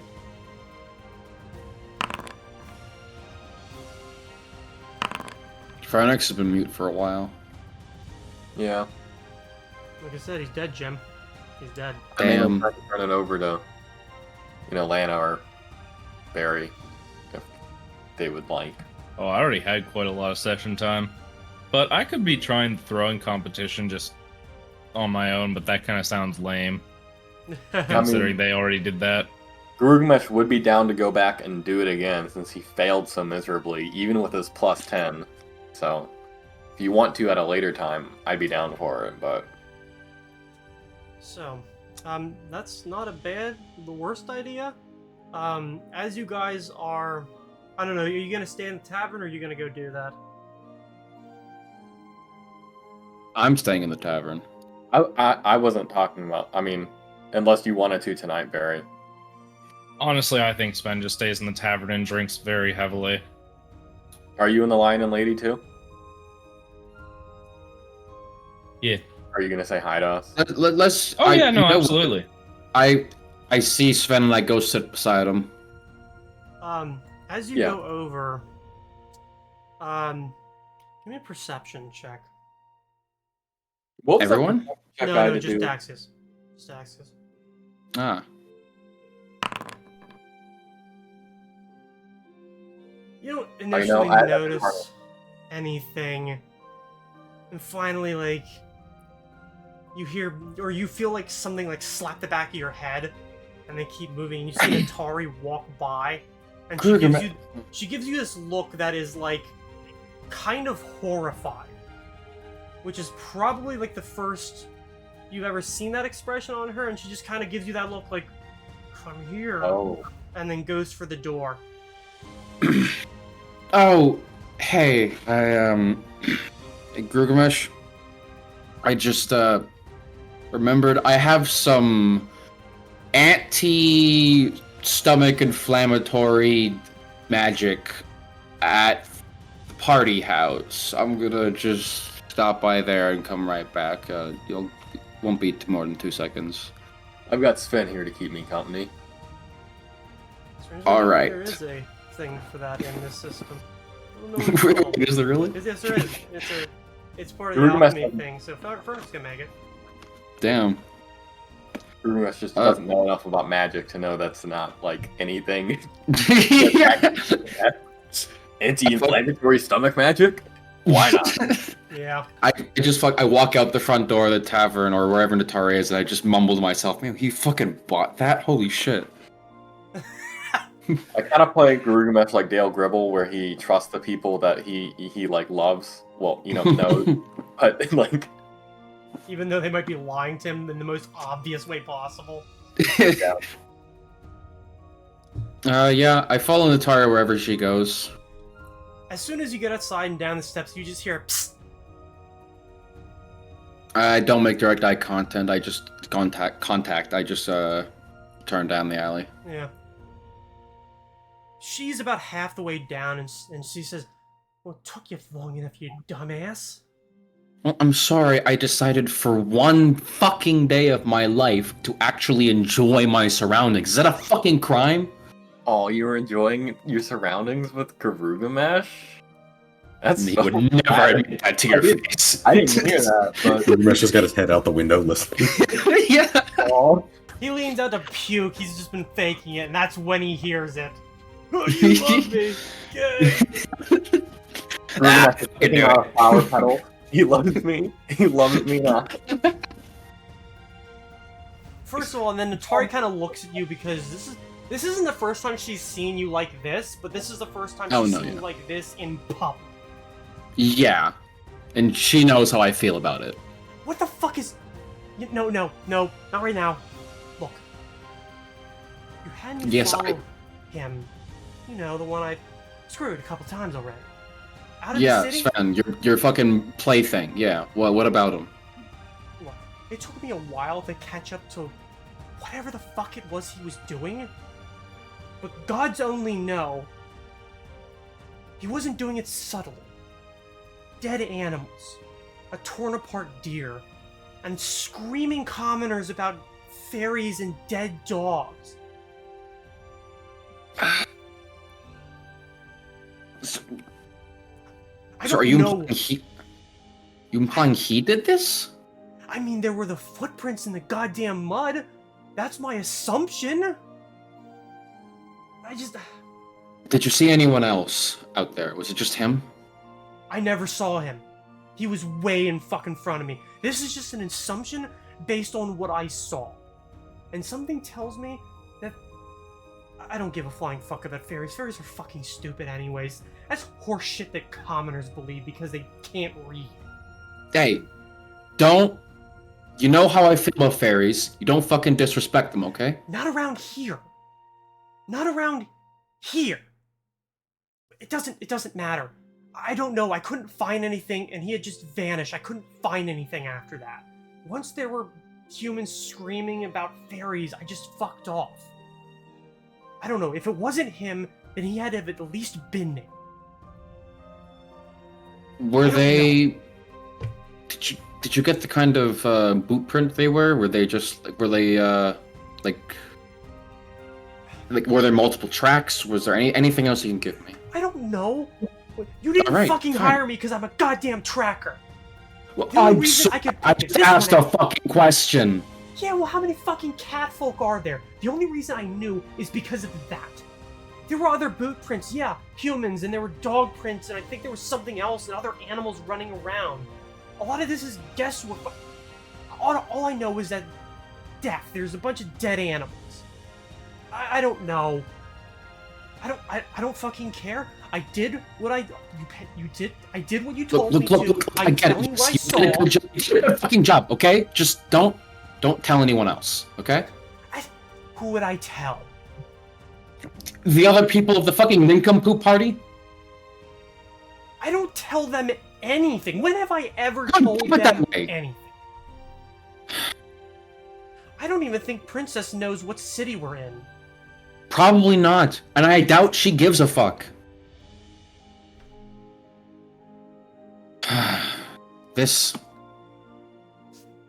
this alarms me because Sven does not seem like the kind of person to do this.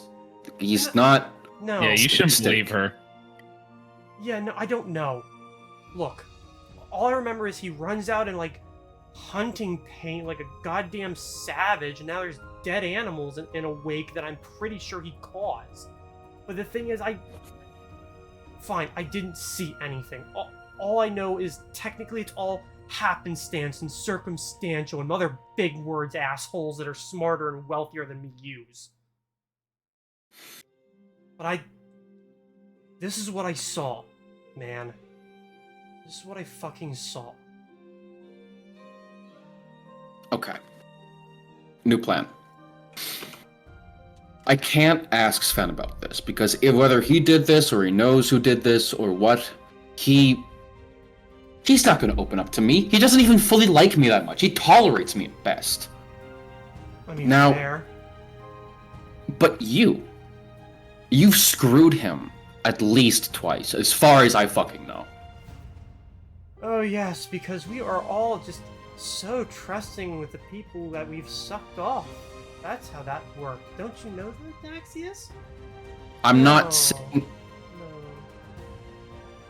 Come on. Look, I'm not saying that. I'm saying that Yeah, I he's get what you're going more for, okay? trusting. Just busting your balls because I don't know what else to fucking say. At least that seems normal. Nothing nowadays is fucking normal. Look around us. Yeah, no shit. Me of all people, got into a fucking Valliere Society membership. That should be a fucking red flag already.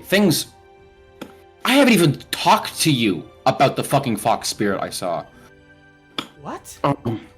That's another can of worms for another fucking. You know what? I'll talk to you about it at like when it gets midnight tonight, once everyone else is fucking passed out drinking or whatever.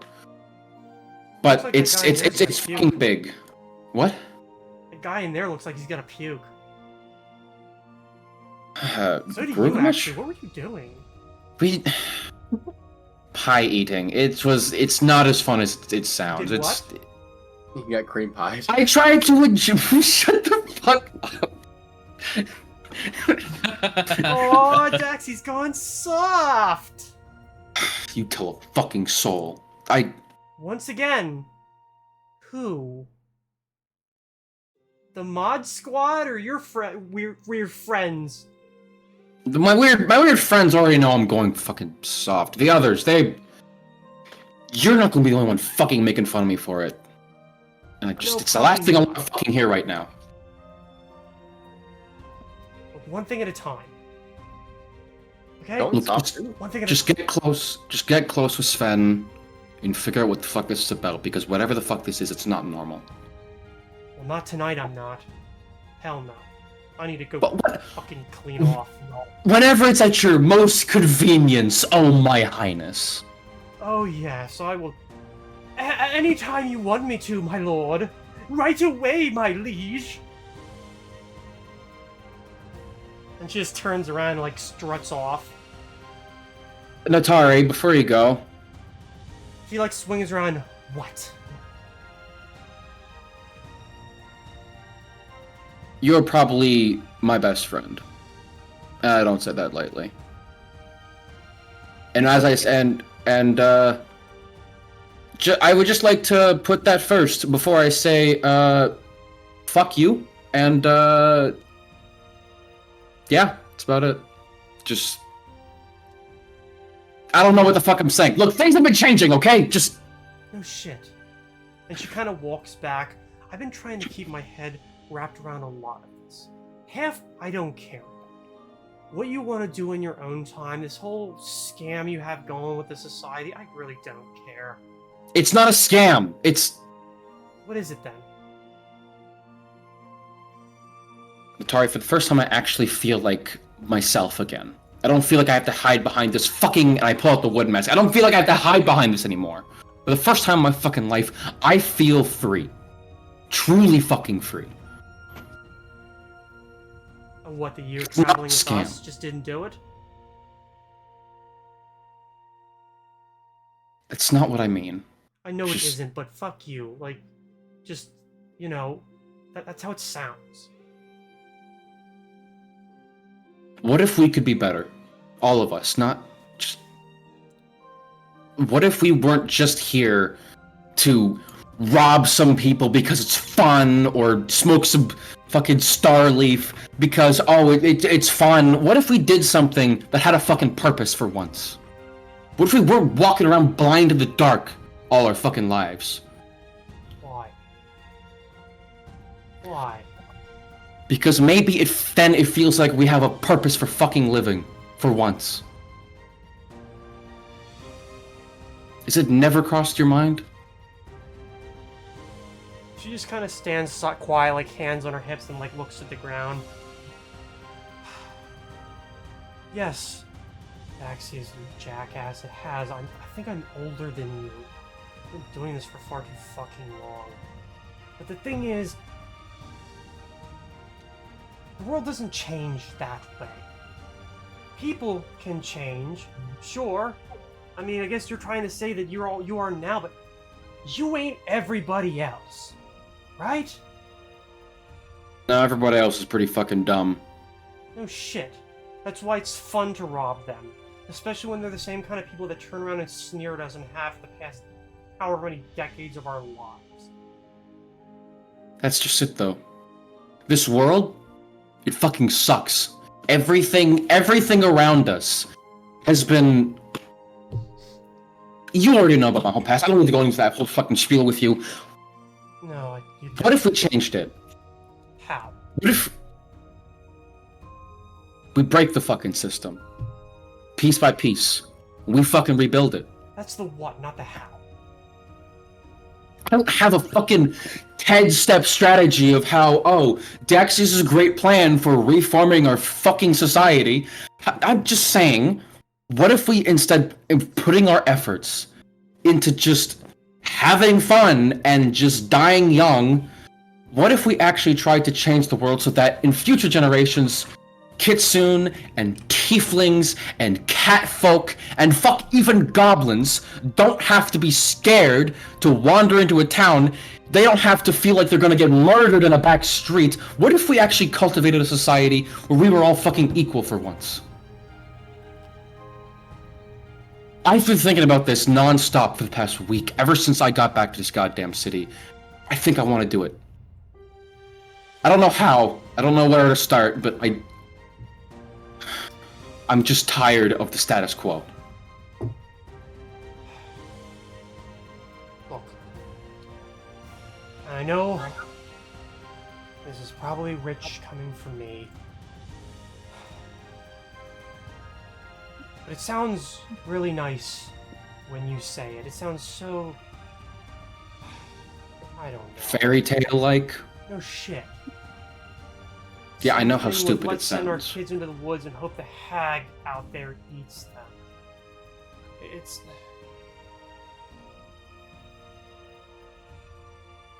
We would need, and I'm being honest with you, an army. A goddamned army. You're right. But we don't need to cultivate that army right away. We don't have to act on this in the next week or month or even year. And hell, we don't even need to cultivate a standing army. What we need to do, we need to get the people on our side, which sounds fucking hard as balls, especially since half of them fucking hate us, but it's a start. I know you've been spending a lot of time in the chapter house. I don't care. None of this is judgment. This is straight up me just talking. So we're not gonna blow up over this, right? I'm gonna talk. Fine. You're gonna hear it. That's it. Fine. I don't know what the fuck happened, but some bullshit happened, and the guards are throwing over anyone who doesn't look like it. There's been a couple of fights in the street, and now half of those you and I used to run with want to hang them, and all of them want to hang us for the inconvenience. It's really hard to change the minds of people when it seems like just existing is what offends them. Look, I realize that Volkeria is different. This isn't Falderon. You know, people like me aren't turned into slaves or offered up at an altar to a god that isn't alive anymore. And it's not like Senna or anywhere else in a story where you and I and damn near everyone else can be put in chains and sold because we're just things with brains. But this isn't Azar. This isn't Port Azar. Hell, this isn't even Regent's Fort. Fuck it. The time that we spent in Lunebruck, I think that was more fun. At least they had theaters. Like the fun kind, not the snooty kind. Just, these people don't want to hear that. And I don't know how to make them listen to that. Gods fucking know I have. Why do you think I was a circus performer? At least they saw me. Sure, I made them laugh. Because I was a clown. That's all they've ever seen us as clowns. At best. How do you change that kind of mind? Legitimately. Because I don't... There's only one path when it comes to change. And unfortunately that path is layered with blood. Yeah, no shit.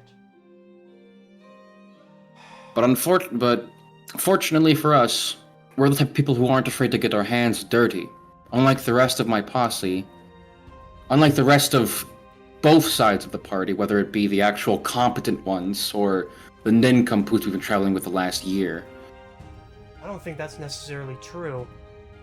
If your friend in there did what I think he did, you actually may have more allies than you realize. Well, I actually considered him to be an actually hopefully good person. I didn't think he was capable of this shit until now. You wanted people who were able to spill blood. That's what I've got. I think if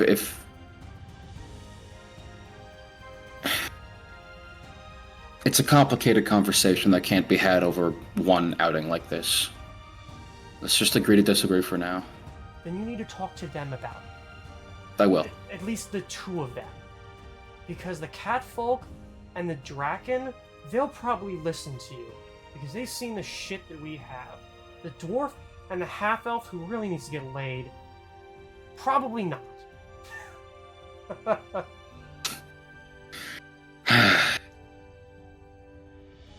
Yeah, I don't know these they'll be people. the hardest. I'm still getting to know them, it seems.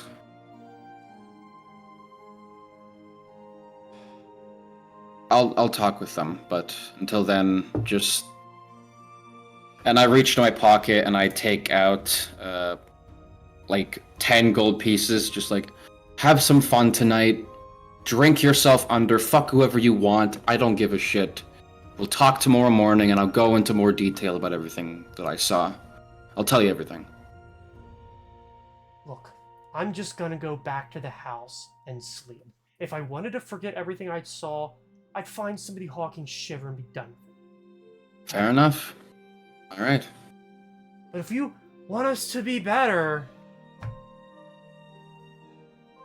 I'm not gonna force you to do anything, but... this is what I want to do. I was gonna say, she's pretty well aware of, like, your entire history. Oh, she knows everything. Okay. Look, then if you want to do something like that... She kind of, like, thinks about this. If you don't like what I'm saying, I never said it, okay? I don't like half the things you say. I know, and you continue to talk about them, but this is the kind I literally mean. If you don't like it, we never talk about it again. Fine. Just saying out east is that the fish rots from the head, so you cut it off. If you want to change something, especially like, I don't know, the little shithole you came from, like down in Regent's Fort, How many fucking nobles did they put to the guillotine? Not enough, it seems. They got a parliament now, and now the peasantry is free, and the nobles still have their titles. You think I haven't thought about it? Oh no, I'm pretty sure you have. I'm pretty sure you fantasized about it in the nights. But I'm talking reality. If you want to think about how to change things, you cut the head off the snake. And if you're gonna cut a head off a snake, I guess you go for the one that's already basically rotting in it. Would be doing them a favor. But remember, and I can't believe I'm saying this, that the road into the hells is paved with great intentions. Because you know what also happened down in that fucking country? When they had their war? Hundreds of thousands of people died before then, as 3 different sides pulled at each other for power. Oh, boo fucking who. It's really easy to say when you came out of the right cunt. Or, you know, just happened to be stolen by one. I'm not telling you something like check your fucking privilege, but have some perspective.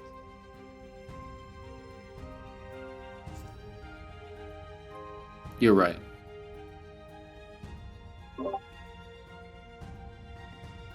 I have a lot to think about. Yeah, so do I. I'm gonna think about what to tell the rest of them.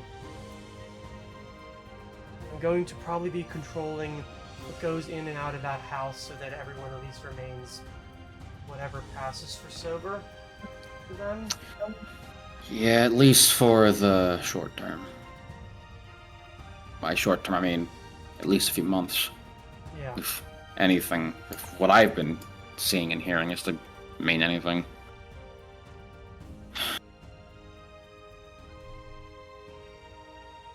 You know what I meant that earlier, right? You're my best friend? Yeah. I don't... Yeah, and you're mine. We've been together way too fucking long. Because we're talking to each other like we're men. Oh god, fuck, we are. You know what? This immediately got weird. I'll see you later. And I just turn away and walk. Yeah, and she doesn't call after you, doesn't interrupt you, she lets you go. Doesn't say a damn thing.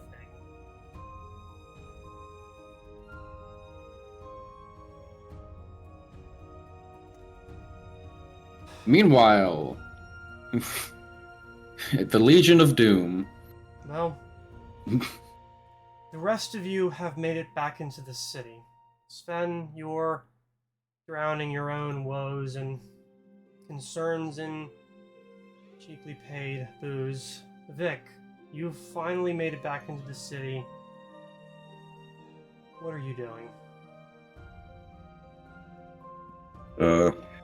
Probably gonna see if I can track down the rest of the party, see what they're doing. I assume first place you'd probably check. Yeah. Yeah. You kind of have made a habit of going to the Lion and Lady. Yep. Yeah, it seems that from a glance, it doesn't seem to be the best time to have a important conversation. People are in various states of intoxication and under the influence of other substances, be that large amounts of pie.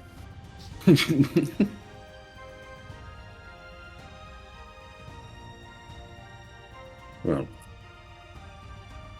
Sven's having a great time for what it's worth. Yeah, I'm Or at gonna least roll. for his I've been presenting. I've been sitting with Sven. I'm gonna roll a perception to see if I notice he's been drinking more than usual. Okay. I'm gonna say that I do. Oh yeah. I mean, Sven also does... Actually, no, that's a good point. Usually Sven doesn't... I'd say with that roll, you probably at this point know that Sven drinks a good amount, but he always, like, limits himself. Like, he drinks to have a good time, but he also, like, knows that once you go past a certain point, you're a little bit more liable, and not liable, but like he's carrying weapons and he's carrying a lot of money. You don't go past a certain point, but you know he's going a little past that point tonight. Well, Girugamesh is just gonna say, I think you got the best time at the competition earlier today. Are you celebrating your win? I totally forgot to go and check on those things. Do you know, did they post the results yet? I don't know, but you were in and out of there like lightning. Yeah, it was pretty easy if you ask me, but that was, you know, with the help of magic. How did you do? I did not stick around to see the others. I definitely came in last, but I wasn't expecting to do any better. Did you at least have fun? Yes, it was the environment I played in was quite familiar to me. Almost nostalgic. What did they have you do? They put me in a mine, and the clockwork spy was crawling on the ceiling. Something I hadn't even anticipated for. But How did you deal with it? I have no magic, I have no tools. I simply snuck around, took my time, and plucked it off the ceiling by climbing on some boulders. Fair enough. A win, but A part of me believes that I would have done worse in your position. I don't think I would have had much that I could have done. surely you could have climbed up on a boulder and gotten it. Yeah, perhaps, but you seem better at these kinds of acrobatics than I am. It was maybe about a harrowing 1-foot jump. It was pretty difficult. Perhaps someone of my size wouldn't need to jump quite as far as you. I'm not even sure you would have needed to jump. How tall is Sven? He's like pretty tall, right? 6'8". Damn. Yeah, he's a big boy. Yeah. Yeah. Well, my friend, I'm glad to hear your night's been going well. It's been interesting, sure. Mhm. I've enjoyed myself, though, I think. I guess to be about the time when Vic would walk up. Mhm. Speaking of interesting nights, before we get into my own business, I feel like I should ask,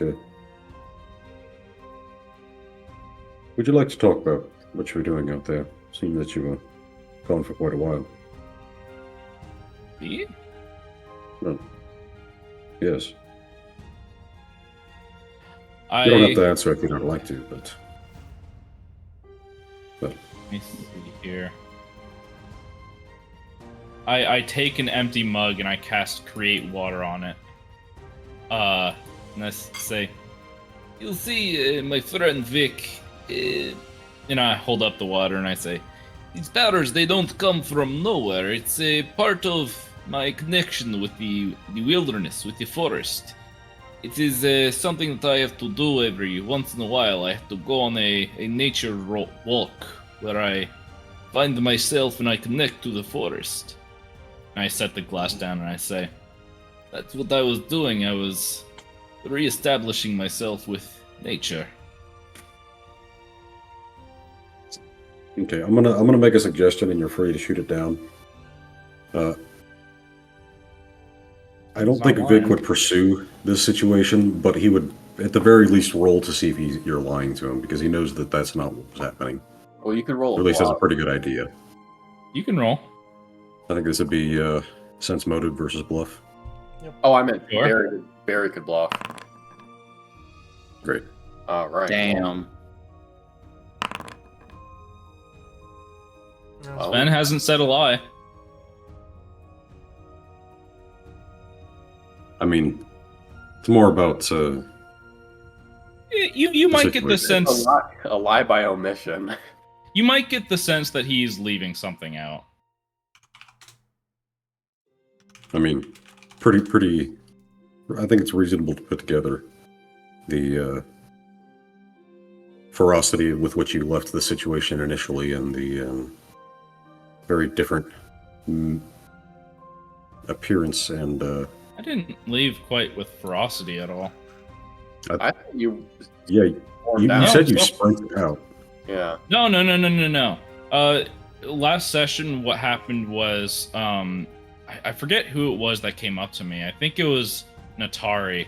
And like we talked briefly, but like Sven just didn't really want to be there, so he excused himself, and he went for a jog, but it wasn't a. Like once he got free of the city walls, it would have been a sprint. I don't know. I think Barry's gaslighting us. That didn't happen. That It did absolutely happen. He did. was talking to me. Yeah. Roll to see if that I happens. remember Natari coming up to you. Okay. So we'll say that Vic is still slightly suspicious, but he's not onto anything necessarily. Yeah, you're not specific. getting a honcho on it. You He wasn't gonna- definitely think that he's omitting stuff, but Sven tells stories all the time. He's probably just like or like omitting something embarrassing. Or dramatizing it. Yeah, I mean Vic's not going to pursue any further anyway. So Yeah, I'd say with the two, you definitely get that sense, but probably not to as great of a degree as it actually is. well, in any case, this is seems that it's been an eventful night for some of us anyway. Kind of looking at Daxius and Girugamesh with distended stomachs, still drinking for some reason. I guess at this Oh, point, I want Daxius is back here. in. Yeah, I'm not drinking super heavily. I'm taking it easy. Oh, I offer the water to someone. I'm not going to drink it. I'll take it. so most Daxius. parties here now. Yes, hello. The both of you, and I point to Daxius and Vic, and I say, how did your trials go? They actually Oh, has forced me to eat more pie than I ever have in my entire life. I've never met such a worthy foe. Show me. I think he was referring to the trials with the Monster Wrangle, not the pie eating contest. No, Yeah. I think you meant the pie eating contest. Right. Well, If you couldn't tell, he won the pie eating contest. I'm not quite surprised, but I am surprised that you put up such a fight against him. I look over to Daxius. You don't strike me as someone who has much room for such a thing. Flashback to 30 seconds earlier, where after Natari has already left, and I'm just just vomiting out a little bit. Yeah. I mean, it's wasn't that hard. Sven's scent is just picking up nothing but vomit. Yeah, probably. I mean, I'm in a tavern, though. That's kind of always a thing. Sure.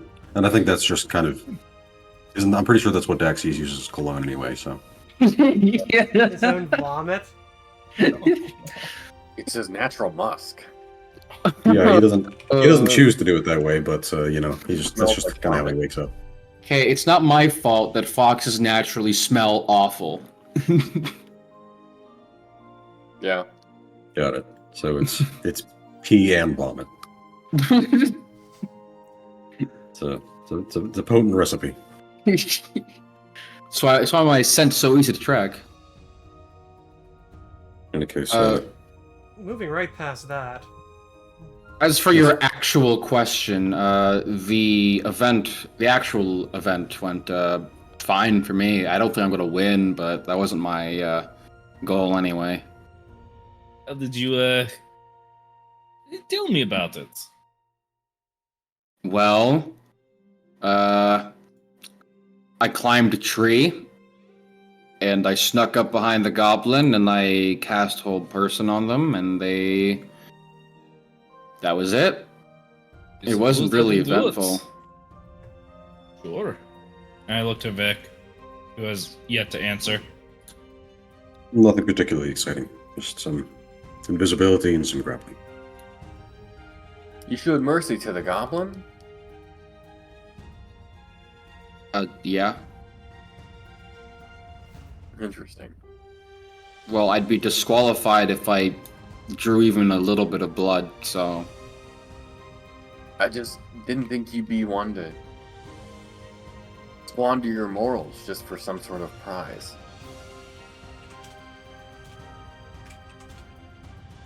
life is full of surprises, isn't it? Well, I'm looking forward to seeing what we all scored tomorrow. I assume. Did they post them yet tonight? They said 8. We're too cool to show up. What'd you say, Gray? It'll be nearing 8, kind of soonish. Oh, I definitely thought it was later. Nope. Oh. Do we so you want to can, know the results? Well, the Yeesh. event ends then, so you think, yeah, reasonably, maybe within the next half hour. We can head over there soon and see how we all did. I'll buy a bottle of wine for the road. I was gonna suggest shots for the road. The road being the 100 feet between this place and the chapter house. We shoot the shit outside of it with other people who are waiting. Okay. I would rather just not talk with anyone new. But will. sure, I'll go. Girugamesh is gonna try and drum up some business outside. Not to ruin the night, but This is where we'll be bringing to a close. You guys go across, well, actually around the corner to the Valliere Society. You find that the tavern's busy inside. They definitely have finished up the events for the night, and you don't see anybody who you think was actually judging around here. And there are other people that you saw, like, that were competing. Mostly people that were, like, competing against you, of which there wasn't a large amount of people. Mostly town folk who are, you know, playing for the smaller prizes. And you're able to sit down and wait, and we will learn who placed where next time. I wanted to do Ooh, something before the okay. night passed. Fuck. Okay. Well, the night's not over. You're still just waiting here. Yeah, no, I wanted to end on... That's fine. We'll do a next session. actually, no, I was going to talk about the letter briefly, if you think now's a good time, or we can wait till next time. It's fine as well. I am dying to hear what's in the letter. Well, you would have a little bit of time, so maybe like 10 minutes at most. I mean, in real life. Oh, Yep. We'll keep I it quick. So, remember I believe I've mentioned my old mentor a few times. I remember. She's not where I thought she was. Apparently she had only made it as far south as Lunebruck. There's Really? Yes. There's a situation down there. I'm not saying that we have to make plans now, and I don't think it's a massive rush. But I would be very inclined to say that is our next destination. And if you all choose to go a different path, then that's fine, but it's not something that I would be inclined to leave alone. where did you say it was? Lunebruck. It's southwest of here, I probably a see. few weeks' travel. We have a few things to investigate of our own situation in there as well. We do have some leads in Lunebruck. The Patriarch being the name that was mentioned. Did a bit of research and have a few leads. But I'll bring it up because I'm asking you if you all would be willing to accompany me. Yeah? Of course. As our dutiful leader, we must follow you anywhere, Vic. We have quite a lot on our plate. I'm alright with following you, but how far of a journey would this be? It's about 2 weeks overland. Faster if you travel magically. Actually, slightly faster if you traveled by a boat. We could go down the River Erd, through Darrington, down the River Renner, and we're there. Yes. Yeah. I think that with our own business in that direction, I don't think it's A waste of time. We could leave after the arena competition. It's along the lines of what I was thinking of as well. Next morning. If you Still have say, still have to wait for our appointment with the.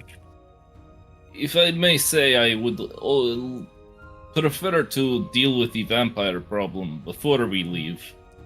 I feel like if we wait too long, they might conspire some plans to deal with us. Why us? Unless you think they're involved. I have a customer who's a vampire. I just think that while we know what's going on, we should strike quickly, rather than risk. Well, I didn't intend on leaving for a few days. Anyway, we still have a bit of time to wait before our appointment with the our mentorship in the Valliere Society. Oh. We do have to wait on that, you're right. So we can't even leave until then. Well. Vic, you, I'm by your side. I'll help you find your mentor. So, well, we know where she is. Can you tell us exactly what's in anything we should know? Well, if you don't know, the situation in Lunebruck is a bit of a mess. A lot of different parties vying for power in various different ways. This specific situation is something to do with an endemic of a sort, a drug that seems to be tearing through some of the population. Oh no. And we are to help help? It's a good question. One that I don't know that I have the answer for at this point. But I believe it's going to be related to the larger issues of the city.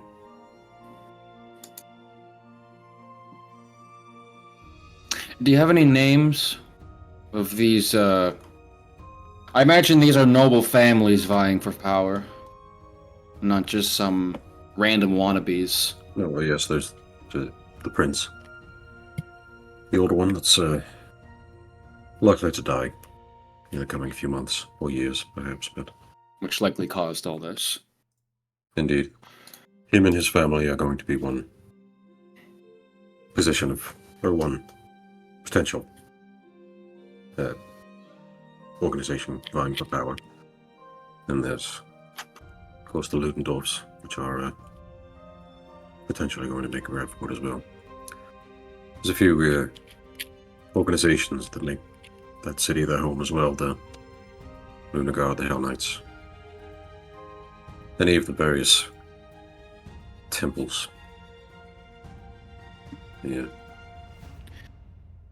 Are there any locals interested in this as well, or did it say in the letter? I don't know the full context. I only know well. what Melia wrote.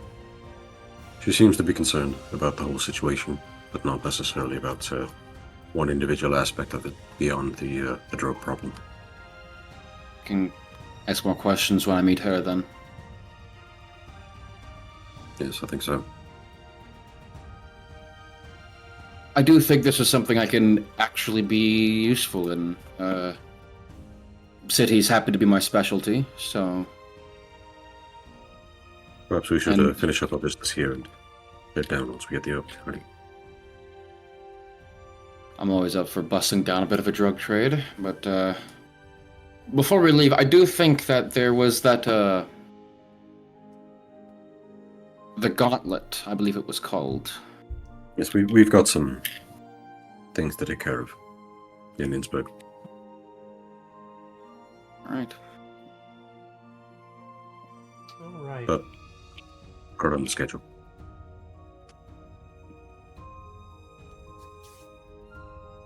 All right, very good.